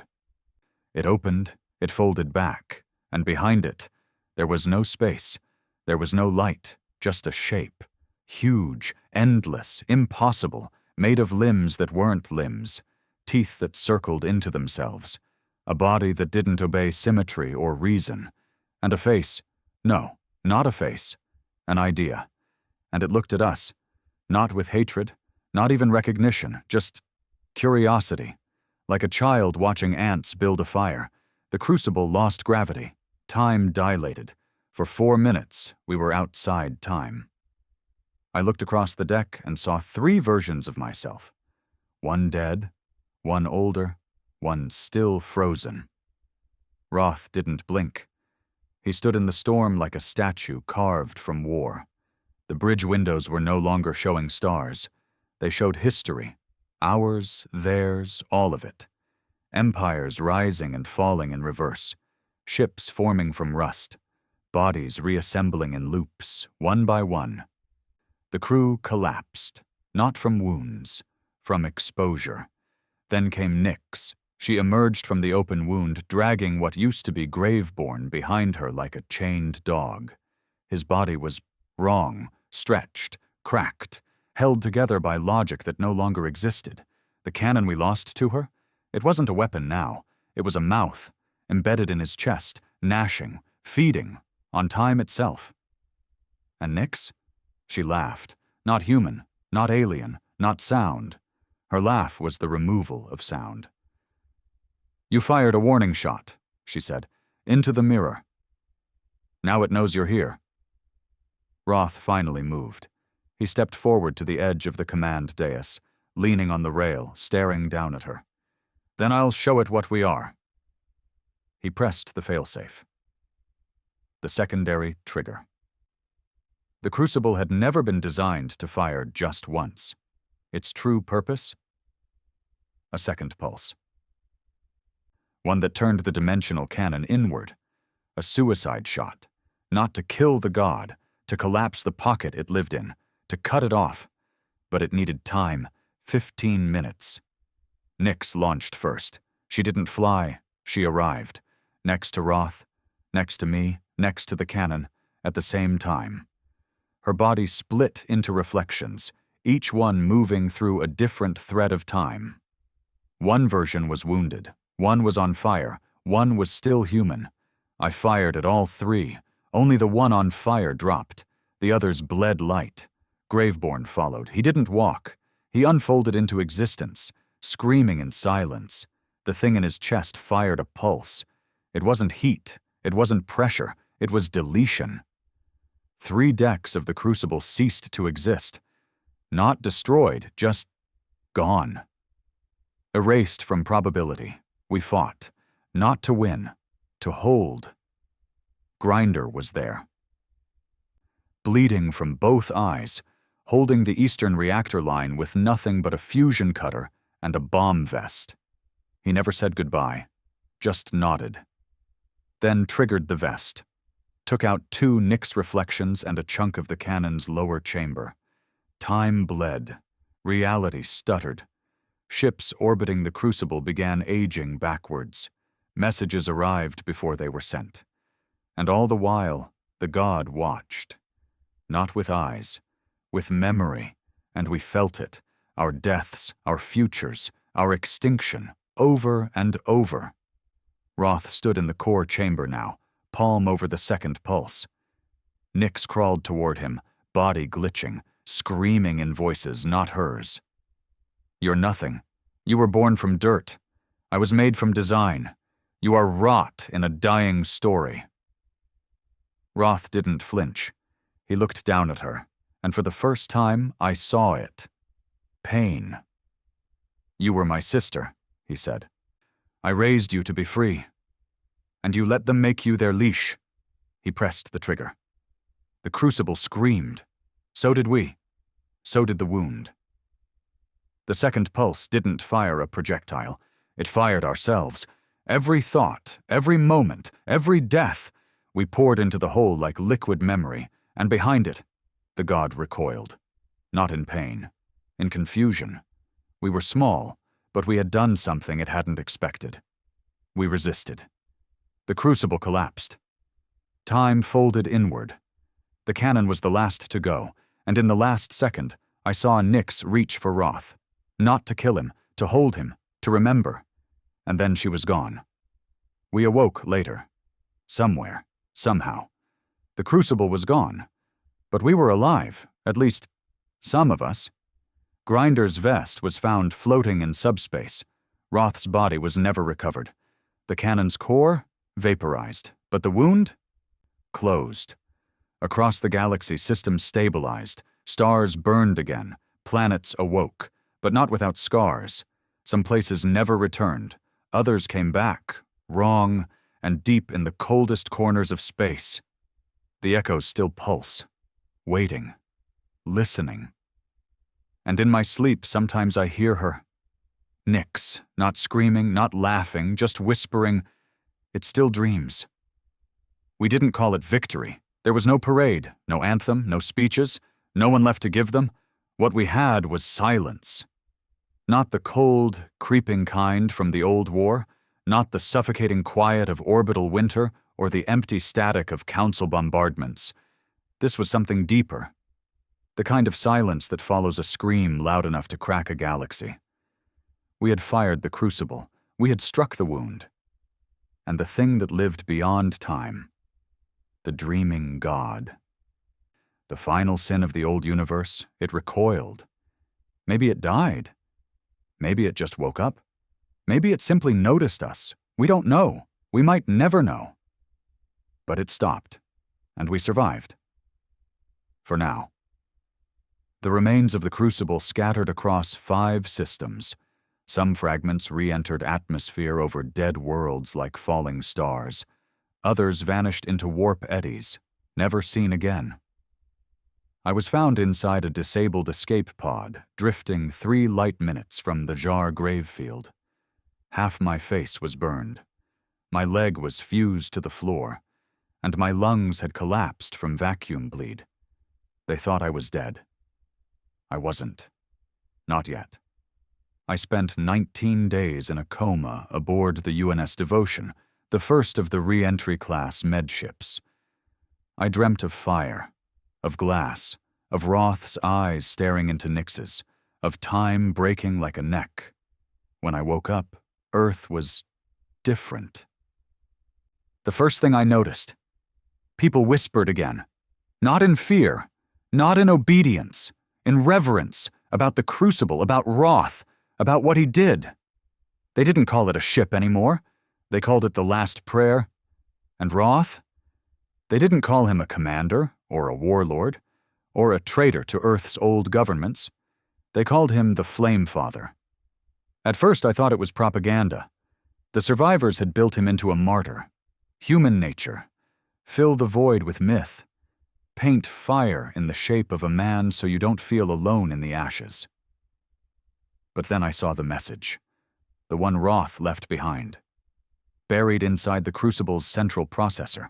Quantum split into fragments. Hidden from every security system. Accessible only by retinal match. Mine. They brought me into the chamber 3 weeks after I regained movement. The engineers had reconstructed the crucible's core hub from salvaged black box fragments.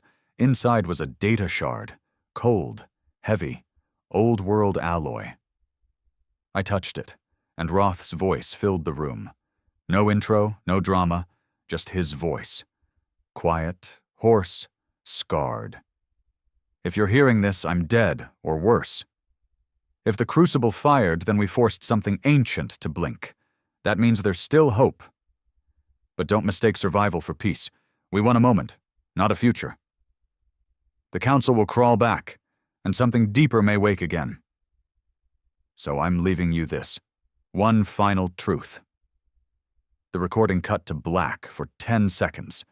Then it returned. Not video, not even audio. Just a feeling, hard to describe, not an emotion, not an image, just a push, like gravity pressing against your soul. Then came the coordinates, not to a system, to a vault. Back on Earth, one we'd sealed before the war began. The moment I saw it, I understood what Roth had done.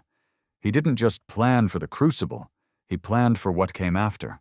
The vault was located in the Antarctic shelf, buried 2 miles beneath a dead glacier. We reached it with a team of 12. 7 were from Hammer Corps. The rest were civilians, rebuilders, engineers, remnants of the Resistance Science Division. Opening the vault was harder than we expected. The system had no digital interface. It was biometric, coded to Roth's heartbeat pattern and a strand of Nix's DNA. Somehow both had been stored in the Crucible's databanks. He planned that too. When the vault opened, we found the real secret. It wasn't a weapon, not a blueprint, not some backup of the cannon or another Titan design. It was a child, human, or close enough. Sleeping inside a biosphere, hooked to nutrient tubes and dreamwave stabilizers. Brain activity, 400%. Neural structure, hybridized with psionic sequences we'd only seen in Graveborn. Eyes closed, skin pale, veins glowing faintly. Name listed. Kira 1. Roth's final project. The scientists lost their minds trying to explain it. Spliced DNA, untraceable gene sources, memory resonance patterns embedded into her hippocampus. One of them ran a scan of her brain at rest, found Nix's voice hidden in her subconscious. Not a copy, not a recording. Something more like an imprint, a scar, and inside that scar, a word, etched across her cerebral wall in quantum ink. Remember, Roth didn't build her to fight. He built her to carry it, the memory, the pain, the truth, a living archive of everything we were, everything we'd done. Because Roth didn't think the war would end with the crucible. He thought it would loop, that we'd face it again, that we'd forget, that we'd make the same mistakes, and that Kira, some version of her, would live long enough to remind us. We didn't know what to do with her. Keep her in stasis? Wake her? Train her? Fear her? No consensus. Some wanted her destroyed, said she was a ghost of Roth's guilt. Others wanted her dissected, said she might be the key to evolution itself. Me? I stayed silent. Because the first time I looked at her, I didn't see a weapon. I didn't see a savior. I saw the end of everything. 2 weeks passed. No contact from Council remnants. No trace of the Volthex. The stars quieted. And Earth? Earth tried to rebuild, sort of. The skies were still black with ash storms over the Pacific Trench. Half the surface still glowed from failed quantum reactors buried beneath cratered cities. But people emerged. For the first time in generations, they emerged without fear. And yet, something wasn't right. We began to receive distress signals, not attacks, not war, collapses, minds unraveling, not just soldiers, children, civilians, whole towns waking up wrong, speaking in tongues we couldn't trace, drawing symbols from the crucible, dreaming of Nix, of Roth, of the god, of the wound. I visited one such town, Andor Vale, located in the North African Reclamation Zone. 73 citizens, every one of them asleep. Not comatose, asleep. Same exact moment, same REM cycles, same brainwave patterns, all whispering the same phrase in their dreams. It's not done. We only made it blink. I went back to Kira, sat by her capsule. Watched her breathing. She looked at peace, but I felt it in my spine. She wasn't sleeping. She was waiting. For what? I don't know. But I asked her one question anyway, even though I knew she couldn't hear me. Are we free? She didn't move, didn't twitch, but her eye fluttered, just once. And for a second, I could have sworn the scar on her brain burned. We've decided to keep her alive. For now. The Crucible's final remnants have been scattered to deep orbit. Roth's message has been buried under encryption so deep, not even AI dares to dig. Earth is rebuilding. Slowly. But the deeper truth? None of us believe it's over.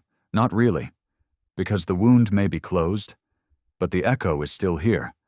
And every time someone dies in their sleep, we hear her voice, Nyx, from somewhere outside time, saying what we all fear most. You didn't kill it. You became part of it. She opened her eyes on the 43rd day. No alarms, no energy spikes, just a quiet hum across the deep-sealed cryo facility, followed by a whisper on every open comm channel. She's breathing faster. I was still recovering when it happened. My ribs hadn't fully fused, and the neural burns from my time aboard the Crucible still flared every few hours. But when the message came through, I didn't wait for clearance. I left the med ward, walked through the ash-flecked corridors of Vault Theta, and stood in front of her containment unit. Kira. The girl Roth left behind. The living archive. The memory seed.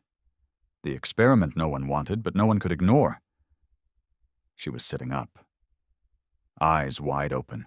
No confusion, no fear, just awareness, like she'd already seen this moment play out. The room was quiet when I entered. Two scientists froze mid-sentence, backs stiff, their datapads trembling in their hands. Kira turned her head toward me before I could speak. She smiled. And it wasn't innocent. It was the kind of smile I'd seen once before. On Nyx. You're the one that held Roth's gun, she said softly. I didn't respond. Because her voice, it wasn't the voice of a child. It was layered, deep, voiced by many but spoken by one. We kept her under observation for 72 hours. No restraints, no sedation. She didn't resist. She walked the halls of Vault Theta barefoot, trailing her fingers across the steel, humming songs that didn't exist. Her scans showed activity across every sector of her brain, simultaneously. At one point, she began naming everyone who died aboard the Crucible, names no one had ever recorded. Thomas Hale. He died singing. The ballad from his father's grave. Lena Bravik. She tried to hold the implosion with her hands. Jonas Eckert. He remembered the name of his dog before his heart stopped. No one corrected her, because we knew she was right. Outside the vault, Earth was shifting, not politically, physically. There were new magnetic anomalies in the upper atmosphere, artificial weather patterns forming over ruins, entire dead zones where communications failed, only to resume 3 days later with pre-recorded transmissions from people who were never there. And worse, people were starting to change, not visibly. Inside. Sleepwalking, speaking in tones that didn't match their own languages, bleeding from their ears with no trauma, drawing shapes in dirt that looked like the Crucible's core schematics, without ever having seen them. We called it Echo Syndrome. Unofficially, at first. But by the end of the 3rd week, the term was used in every military and medical protocol across the planet. I met with General A.S. at the Bastion Remnant Site, the skeletal remains of our last functioning fleet control center. She looked older than I remembered, her voice thinner, less angry. The resistance is splitting, she told me. Half believe Kira is a sign, the next step, a way out of this slow death. The others believe she's the end of us. I nodded. Which side are you on? She didn't hesitate. I want to stay human." They formed 3 factions before the month ended. The Flameborn, followers of Roth's legacy who believed Kira was his last command. They wore crucible emblems on their shoulders and believed evolution was the only path forward, not physical evolution. Consciousness evolution, a shared memory, a new way of being, the bastards of Earth, former Hammer Corps, loyal to the scars, not the ideals. They didn't trust the Council, didn't trust the Crucible, and sure as hell didn't trust Kira. They believed Roth had made a mistake. Then there were the Null Hands. They didn't believe in anything, only oblivion. They worshipped the wound itself, said what we fired at wasn't a god, but the end of gods. They wanted to finish the job, not survive it. I kept my distance. I was too burned, too used, too full of broken memories to join another banner. But Kira kept calling for me. Not literally, not vocally, in dreams. I'd wake up in a sweat, remembering her voice in the dark. "You held the railgun. You still do." Do you know what it really fired? It wasn't tungsten. It was us. The 6th week after her awakening, she stopped eating. Didn't fade, didn't weaken, just stopped needing food. Instead, she sat in the vault atrium for 11 hours each day, eyes closed, hand raised, as if feeling vibrations no one else could sense. We tried removing her from the space. Didn't work.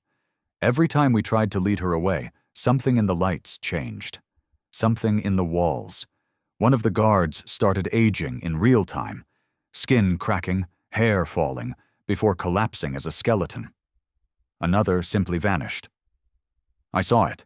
He walked toward her with a stun baton, took 1 step, gone. No trace, not even dust, and still. She never showed fear, only pity. "You want to be free of gods," she whispered one night to the camera feeds, "but you're still looking for kings." You didn't kill the wound. You became its echo. And I'm what echoes become. That night, I made a decision. I went to her alone. The vault guards didn't stop me. They just looked away. Not in fear, in guilt. Like they knew I was walking into something none of us could walk back from. She was sitting in the dark, legs crossed, palms up, like meditation. But her eyes were open, staring through me. "You finally came." I sat across from her. My body ached, my mind felt thin, like the atmosphere was too light for thought. "What are you?" I asked. Her answer wasn't spoken, it was given. A rush of memories that weren't mine. Being born in fire, raised in simulations shaped like dreams, feeling Roth's hand touch her forehead as he whispered a lullaby. "You will carry us when the stars forget our names." Seeing Nyx not as a monster, but as a warning. A sister who let herself be written over by the void, and Graveborn as a mirror, the cost of resisting too hard, too long. "They were not mistakes," she said softly. "They were echoes. I am the shape that remains." I asked her the only question I hadn't yet dared. "Do you want to live?" She paused, then nodded. But not like a child, not like someone afraid of death. She nodded like someone who already knew how many versions of herself had died already. Like this was just one of many possible timelines bleeding into the now. "Living is remembering," she said. "So I must." The world outside was dying slower now. No active battles, no bombardments, just rot. Councils disbanded, fleets rusted, colonies went dark and never asked for help, as if they'd chosen silence, as if they'd seen what we'd become. And Kira kept speaking to me. Each day, small truths, fragments of what Roth told her. "We fired the gun once. We fired it again with the crucible. The 3rd shot is the last, but it's not a cannon this time." She leaned forward, eyes glowing faintly in the dark. "It's me." She began transmitting on the 91st day. No warning. No setup. One moment the vault was quiet, still, dimly lit by backup generators and guarded by silence. The next, every system in the sector lit up. Old satellites, dead comm towers, ruins of relays left floating in low orbit. They all came alive, not broadcasting words, not coded signals, not language, emotion, the kind of raw, unfiltered wave that bypassed thought entirely. Regret, hunger, a quiet, endless longing that wrapped itself around your soul like cold air around a flame. Kira had become a beacon. At first, we didn't know the source. We thought it was an external anomaly, maybe something buried in the crucible's debris field or a leftover echo from the wound. But then she spoke. Not to the scientists, not to me, to everyone, every open comm link, every personal implant, every artificial nerve thread. "I remember you. I remember all of you. Even the ones who never existed." People collapsed. Some wept. Others vomited blood. And then they began answering. The Flameborn called it the Ascension. They said Kira was fulfilling Roth's final purpose, becoming the last weapon, the final evolution of humanity. They gathered in the ruins of New Kiev, building a temple from crucible scrap and melted railgun cores, worshipping Kira's transmissions like hymns, speaking in tongues, walking barefoot over ash as their skin blistered with crucible brand patterns they swore were blessings. They didn't just follow her, they surrendered to her. The bastards of Earth saw it differently. To them, Kira wasn't evolution. She was infection. They intercepted her signal with old-world jammers, reactivated dormant kinetic bunkers, and began targeting every Flameborn site on Earth and Mars. "No more gods, no more machines, no more dreams," their leader said in a broadcast before executing 3 Flameborn priests live on screen. Then he burned their temple to the ground. The Civil War began 3 hours later. I didn't pick a side. How could I? I'd seen what the Crucible had done, what Roth had built, what Nyx became, what Graveborn became. And Kira? She wasn't human anymore, but she wasn't the wound either. She was something between, the ghost of everything we tried to kill, trapped in the shell of a girl who hadn't asked to carry any of it. I didn't follow her, but I couldn't raise my weapon against her either. I remembered her eyes the night she told me, "You didn't fire a bullet, you fired your soul." And maybe she was right. By the end of the second week, Earth had fractured. No one controlled the planet anymore. Each zone was ruled by fear, belief, or silence. The Flameborn ruled the Sky Scar Belt, from the Canadian crater wastes to the Himalaya fractures. Their tech had evolved too. Somehow they'd found a way to sync their neural systems into a shared field. They claimed it was communion. We saw it as surrender. They glowed in the dark now, skin soft with circuitry, eyes backlit by pulse light, voices harmonized like choirs. Walking testaments to Kira's signal. The bastards entrenched themselves across the old resistance lines, fortifying bunkers, activating every last war satellite still intact, stockpiling raw kinetic energy and atmospheric torpedoes. To them, Kira was the new Crucible, and the Crucible had already killed too many gods. The Null Hands? They vanished. Some say they walked into the oceans. Others say they entered the Earth itself, searching for a silence even the wound couldn't disturb. They left one message behind, carved into the side of the Sahara ash wall. 4 words. We remember the scream. I tried reaching Kira again, but the vault had changed. The further in you walked, the harder it became to think.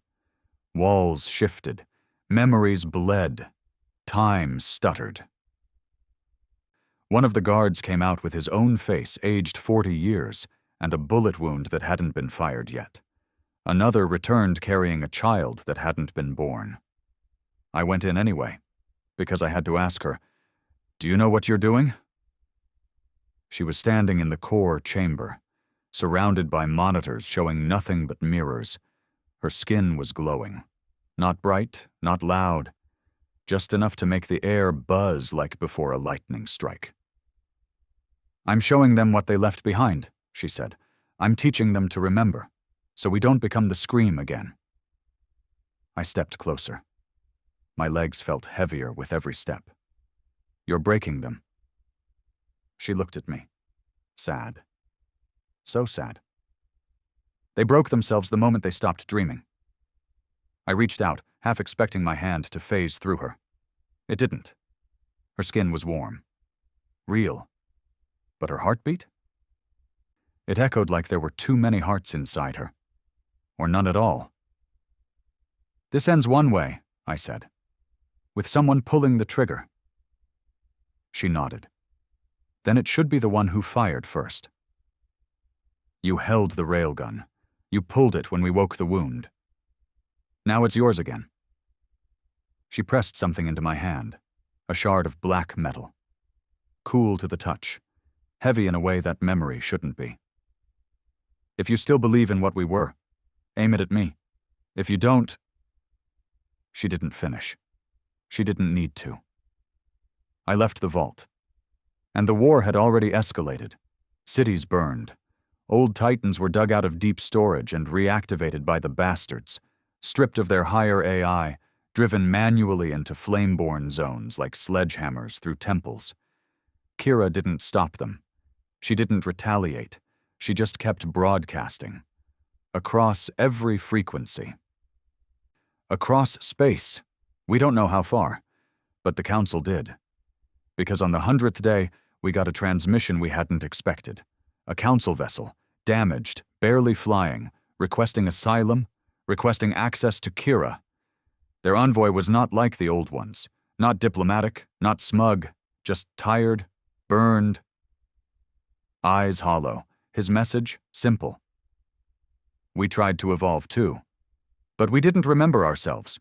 You have. That's why she matters. Help us understand, or we all end the same way.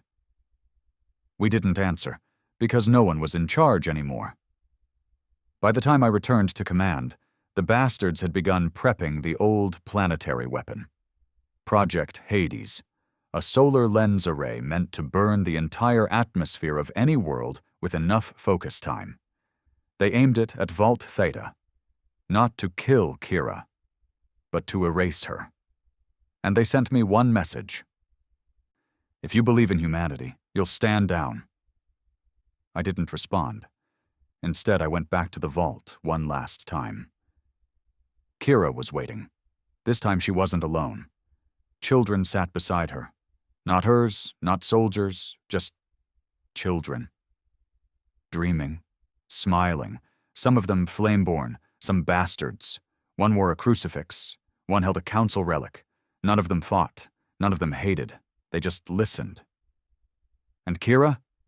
She sat among them like a teacher, or a prophet, or maybe just a memory in the shape of a girl. "This is what we lost," she said.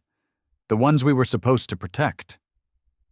And now you have to choose if they inherit our scream or our silence." I held the shard she gave me. It pulsed. Not in heat, not in light, but in choice. If I activated it, it would release an EMP across the entire vault, shattering the signal, ending her transmissions. Ending her. The war would rage on. Humans would stay human. Brutal. Flawed. Real. If I let her keep broadcasting, maybe the war would end. Maybe we'd evolve. Maybe we'd become something new, something not quite human. Something that remembered everything. Even the gods we killed. I stood there with that shard in my hand for what felt like an hour. Then she looked at me and said, "It's not about me anymore. It's about what you want to leave behind. The weapon, or the memory. And I still haven't chosen. Not yet, but I will, because Hades is charging, and the world is listening, and the scream is getting louder again. The countdown had begun. Project Hades, the solar lens weapon built during the last days of the orbital wars, was locked on Vault Theta. The bastards of Earth had charged it for 36 hours, aiming to unleash a directed sun lance powerful enough to vaporize the vault and everything inside it. They sent me the final ultimatum. One message. Confirm Kira's termination and disengage the beacon, or we fire. You've got 90 minutes. I didn't reply. Because I wasn't sure what to say. Because the weight of the decision wasn't just on me, it was on every death that got us here. Every fire Roth lit. Every choice I made. Every time I pulled a trigger thinking we were doing the right thing. And now I stood again with a trigger in my hand. The shard. One press, and the vault goes dark. Kira's neural field collapses. The broadcast ends. She dies, or becomes just a girl again.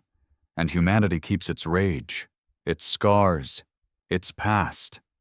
Kira sat in the vault's central chamber, surrounded by the children again. They weren't speaking. They were listening. To her. To the hum of her presence. To something bigger than her words. She looked smaller now. Tired. But not weak. Like she'd burned just enough of herself to give the rest of us a choice. The last thing Roth gave her was that. A choice. Not to lead. Not to conquer. To offer a door. And let someone else decide if we'd walk through it. I walked into the chamber. The lights bent around her. The air felt too still. Even my breath came out slower, as if the room existed slightly outside time. They're going to fire, I said quietly. She didn't flinch. I know. And you're the only one who can stop it. I know that too. She stood up slowly, stepping away from the children. Her footsteps echoed as if the walls were hollow. You think this is about evolution, she said. About leaving behind your scars. It's not, she turned toward me. It's about choice, about memory. The crucible didn't break you. It showed you what you are when no one is watching. You built gods to protect you, and when they failed, you burned them. Now you have to decide what to do when there's no one left to blame. I gripped the shard tighter. It hummed in my hand like a sleeping heart. Kira stepped closer. Her eyes shimmered. Not with light, but with reflections. I saw people in them. Dead faces. Roth, Nyx, Graveborn. Even the first man I killed with my own hands, so long ago I'd tried to forget his name. You don't have to erase me, she whispered. You can walk away. Let the war burn out on its own. But if you do, nothing changes. You'll build another crucible, another god, another girl like me. And next time, you won't ask her what she wants. I couldn't answer, because she was right. We hadn't stopped the cycle. We just rewired it, taught it to speak softly, made it look like progress. But we were still the same inside, still afraid of peace, of reflection, of anything that made us look too long into a mirror. I looked up at the display inside the vault. 0, 12 through 57, 12 minutes until Hades fired. I turned back to Kira. What happens if I let you live? She blinked slowly. I'll keep remembering. I'll keep reminding. Not just you, all of you. One thought, one breath at a time. Until the scream becomes a song. And if I let her die? Then Earth survives a little longer. The war keeps going. Flameborn or bastards win or lose, but we stay human, imperfect, flawed, ourselves. At least, for now. I thought about the first shot I fired in the name of Earth, back in the orbital trenches over Cerberus Prime. I thought about the last shot, the one that lit the crucible, that collapsed a god's cage. Each shot changed something. Not just out there, in me. Each trigger pulled, carved away who I used to be. Now this was the last shot. But it wasn't fired through a railgun. It was inside a sliver of metal in my hand, and it aimed not at an enemy, but at our future. I looked at her one last time. She didn't beg. She didn't plead. She just waited. Because that was what she'd been made to do, hold our memory, until we were ready to decide if we wanted to keep it or forget. So Zofaf Bonon 19. I turned the shard over in my hand, felt the weight of it, all of it. Then I raised it. Kira closed her eyes. And I pressed. Nothing. Not the kill switch. Not the shutdown, not the obliteration, the unlock, the second setting, the one Roth never told anyone about. Because Kira wasn't a virus to end the world. She was a choice to change it. And now, that door was open. The vault lit up. Not with light, with sound, not music, not screaming, just memory, voices, laughter, pain, mothers calling their children, men screaming on burning battlefields, the heartbeat of every moment we'd buried to keep surviving. We remembered, all of us, every city, every bunker, every flame-born enclave, every bastard stronghold. The memory didn't destroy them. It stopped them, froze soldiers mid-step, melted weapons to the floor, turned battlefields into graveyards of silence. Because when you remember what it all cost, you can't pull the trigger the same way again. Hades never fired. The solar lens disengaged with 12 seconds on the clock. The generals didn't give the order, because they couldn't speak, because they were weeping, because the broadcast didn't just show Kira, it showed their dead, the ones they lost, the ones they became to survive. Some flameborn fell to their knees, others walked away from their temples. The bastards dropped their guns. For the first time in 100 years, no one was fighting. Not because they'd won, because they finally felt the weight of all the wars they'd survived. And maybe they were tired of it. I stood there, surrounded by the stillness. And Kira? She turned to the children and whispered. They remembered. Now they decide what to do with it. That night, the stars felt quieter. Not empty, just watching, waiting to see what we'd become. The world didn't change overnight. There was no signal flare, no angelic chorus, no dawn where the sins of man lifted like morning fog and left behind a clean sky. What came instead was stillness, a global kind of pause. Not peace, not yet, just a break in the scream. And in that silence, something strange happened. We started listening again, to ourselves, to each other, to the echoes we'd buried for too long beneath ash, steel, and revenge.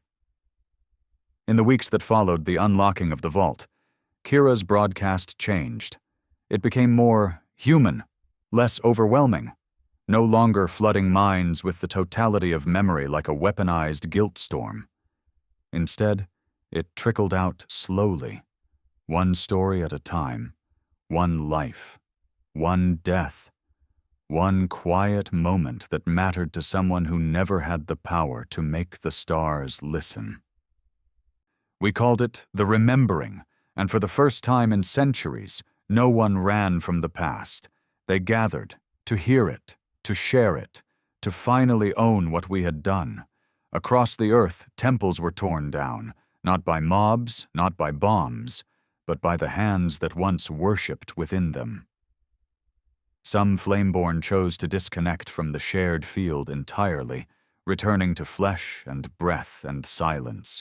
Others kept the link, but not as a religion, as a kind of mourning, a collective agreement not to forget.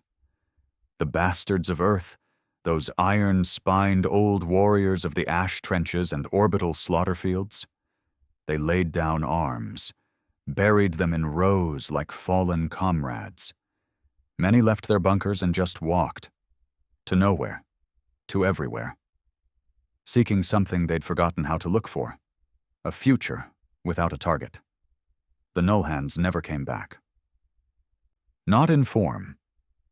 But sometimes, late at night, if the solar winds were right and you listened through the static, you'd hear voices on the fringe frequencies.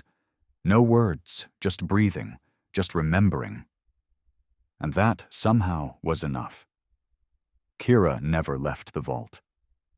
She chose to remain beneath the ice, inside the heart of the storm, surrounded by the children who stayed with her. Some said she was afraid. Others said she was becoming something else. I don't think it was either. I think she just didn't want to lead, because that's what all the old gods did. They ruled. They commanded. They forced the future into a shape and made the rest of us fit it. Kira? She wanted us to choose. I visited her one last time. Maybe a year after the broadcast ended. The vault wasn't the same. It had softened. No more warped halls. No more time static or gravity flux. Just corridors lit with warm light, filled with the sound of soft laughter and children playing. She looked older, not physically, but in her eyes, like she'd lived through all of us. "You came back," she said, smiling. I nodded. I had to see how it ended. She tilted her head slightly. "Why do you think it's ended?" I sat with her for hours. No questions, no lectures, just sharing. I told her about Roth, about Graveborn, about Nyx and the Crucible and the blood that paved the way here. She listened. Quiet, soft, eyes full of pain and patience. And when I was done, I asked her what she remembered most. She didn't pause. The scream, because it was honest. When I left, she hugged me, the first and only time. Her body was warm, human, and yet, in her heartbeat I could hear the echo, not of war, not of gods, but of us. A broken, vicious, beautiful species still trying to figure out what the hell we're supposed to be. Years passed. No more fleets, no more tyrants. Earth didn't become perfect. It became possible. Old cities were reclaimed. Ruins were turned into gardens. Children learned not just history, but memory. They memorized names of those who fell, not to glorify death, to respect the cost. We didn't erase the Crucible.